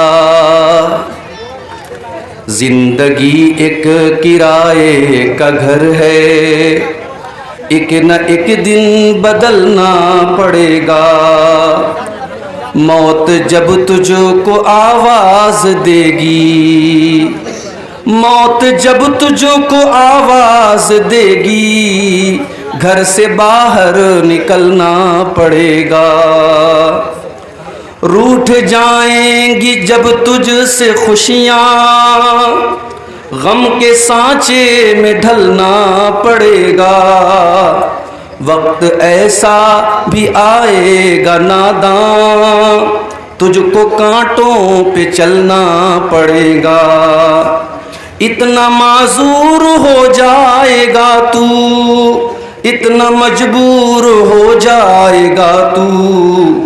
ये जो मखमल का चोला है तेरा, ये कफन में बदलना पड़ेगा। कर ले ईमान से दिल की सफाई, छोड़ दे तू बुराई। वक्त बाकी है आसी संभल जा, वरना दोज़ख में जलना पड़ेगा। ऐसी हो जाएगी तेरी हालत, काम आएगी दौलत न ताकत। ऐसी हो जाएगी तेरी हालत, काम आएगी दौलत न ताकत। छोड़कर अपनी ऊंची हवेली, तुझको बाहर निकलना पड़ेगा। जलवे हुस्न भी जा बजा है और खतरात भी हैं ज़्यादा। जिंदगानी का ये रास्ता है, हर कदम पे संभलना पड़ेगा। बाप बेटे या भाई भतीजे तेरे साथी है जीते ये जी के, अपने आंगन से उठना पड़ेगा, अपनी चौखट से टलना पड़ेगा। है बहुत ही बुरी चीज दुनिया, क्यों समझता है दुनिया को अपना। बाज आजा गुनाहों से वरना उम्र भर हाथ मलना पड़ेगा। प्यार से सबको अपना बना ले, जिस कदर हो सके तू दुआ ले। प्यार से सबको अपना बना ले, जिस कदर हो सके तू दुआ ले। मत लगा आग नफरत की नादां, वरना तुझको भी जलना पड़ेगा। चाहता है अगर सुरखरुई, चाहता है अगर नेक नामी, ये अदा छोड़नी होगी तुझको, इस चलन को बदलना पड़ेगा। है अगर तुझको इंसान बनना, तो कैसर मेरी बात सुन ले। छोड़नी होगी हर एक बुराई, ख्वाहिशों को कुचलना पड़ेगा। जिंदगी एक किराए का घर है, एक न एक दिन बदलना पड़ेगा। सदर मोहतरम, उलमाए किराम, मोहतरम बुज़ुर्गों, नौजवान साथियों, पर्दानशीन माओं और बहनों, प्यारे बच्चों, आपके इस गांव में इस मदरसे के सालाना प्रोग्राम में लगातार दूसरी मर्तबा हाजिर होने का मौका मिल रहा है। आधी रात गुजर चुकी है, रात के तकरीबन 12:45 बज रहे हैं। अब तक आपने उलमाए किराम के मुख्तलिफ मौज़ूआत पर बयानात सुने। शेख नूरुल इस्लाम रहीमी साहब, उनका भी खिताब आपने समाअत फरमाया। आसाम से तशरीफ़ लाए हुए बंगला ज़ुबान के बड़े मीठे और बड़े बेहतरीन ख़तीब और मुक़र्रिर शेख मुनव्वर हुसैन आसामी साहब को भी आप इससे पहले सुन रहे थे। मुमकिन है मेरे बाद भी एक दो उलमा का खिताब होना हो। ये जलसे, ये तकरीरें, ये प्रोग्राम मेरे भाइयों हमारे ईमान में इजाफ़ा करने के लिए, हमें सीधा रास्ता बताने के लिए और शैतान के रास्ते से हमें बचाने के लिए ये बातें होती हैं। इनका मकसद ये नहीं होता है कि हम एक कान से सुने और दूसरे कान से उड़ा दें। इनका मकसद ये होता है कि हम जो बातें सुने उनको अपनी ज़िंदगी में अपनाने की कोशिश करें, जो अच्छी बातें हम सुने उनको अपनाएं, और जिन बुरी बातों से हमारे उलमा हमें रोकते हैं उनसे हम बचने की कोशिश करें। मैं अल्लाह से दुआ करता हूँ रब्बुल आलमीन हम सबको इसकी तौफीक अता फरमाए, आमीन। मेरे भाइयों, अल्लाह तबारक व तआला ने इस दुनिया का निज़ाम और सिस्टम ऐसा बनाया है कि इस दुनिया में हर इंसान को अल्लाह ताला ने एक वक्त मुकर्रर किया है, टाइम फिक्स किया है। उस टाइम पर उसको मौत आएगी, वो मर जाएगा, और मरने के बाद अब क़यामत तक अपनी कब्र के अंदर, जिसको आप कब्र की ज़िंदगी कह लें, जिसको आप बरज़ख की ज़िंदगी कह लें, उस ज़िंदगी में, उस जीवन में अपने अमल के एतबार से इंसान रहेगा। अगर अच्छा अमल था, अकीदा अच्छा था, अमल अच्छा था, तो कब्र की ज़िंदगी उसके लिए जन्नत का नमूना बन जाए। अगर अमल ख़राब था, अगर अकीदा ख़राब था, अगर कैरेक्टर ख़राब था, तो वो कब्र की ज़िंदगी उसके लिए जहन्नम का एक सैंपल बन जाएगी, जहन्नम का एक नमूना बन जाएगा। उसके बाद जब क़यामत आएगी तो रब्बुल आलमीन अपने बंदों का हिसाब लेगा, और वहाँ जो कामयाब होगा उसका नामे आमाल अल्लाह तबारक व तआला उसके दाहिने हाथ में देगा। जो नाकाम होगा उसका नामे आमाल उसके बाएं हाथ में, उसके लेफ्ट हैंड में दिया जाएगा।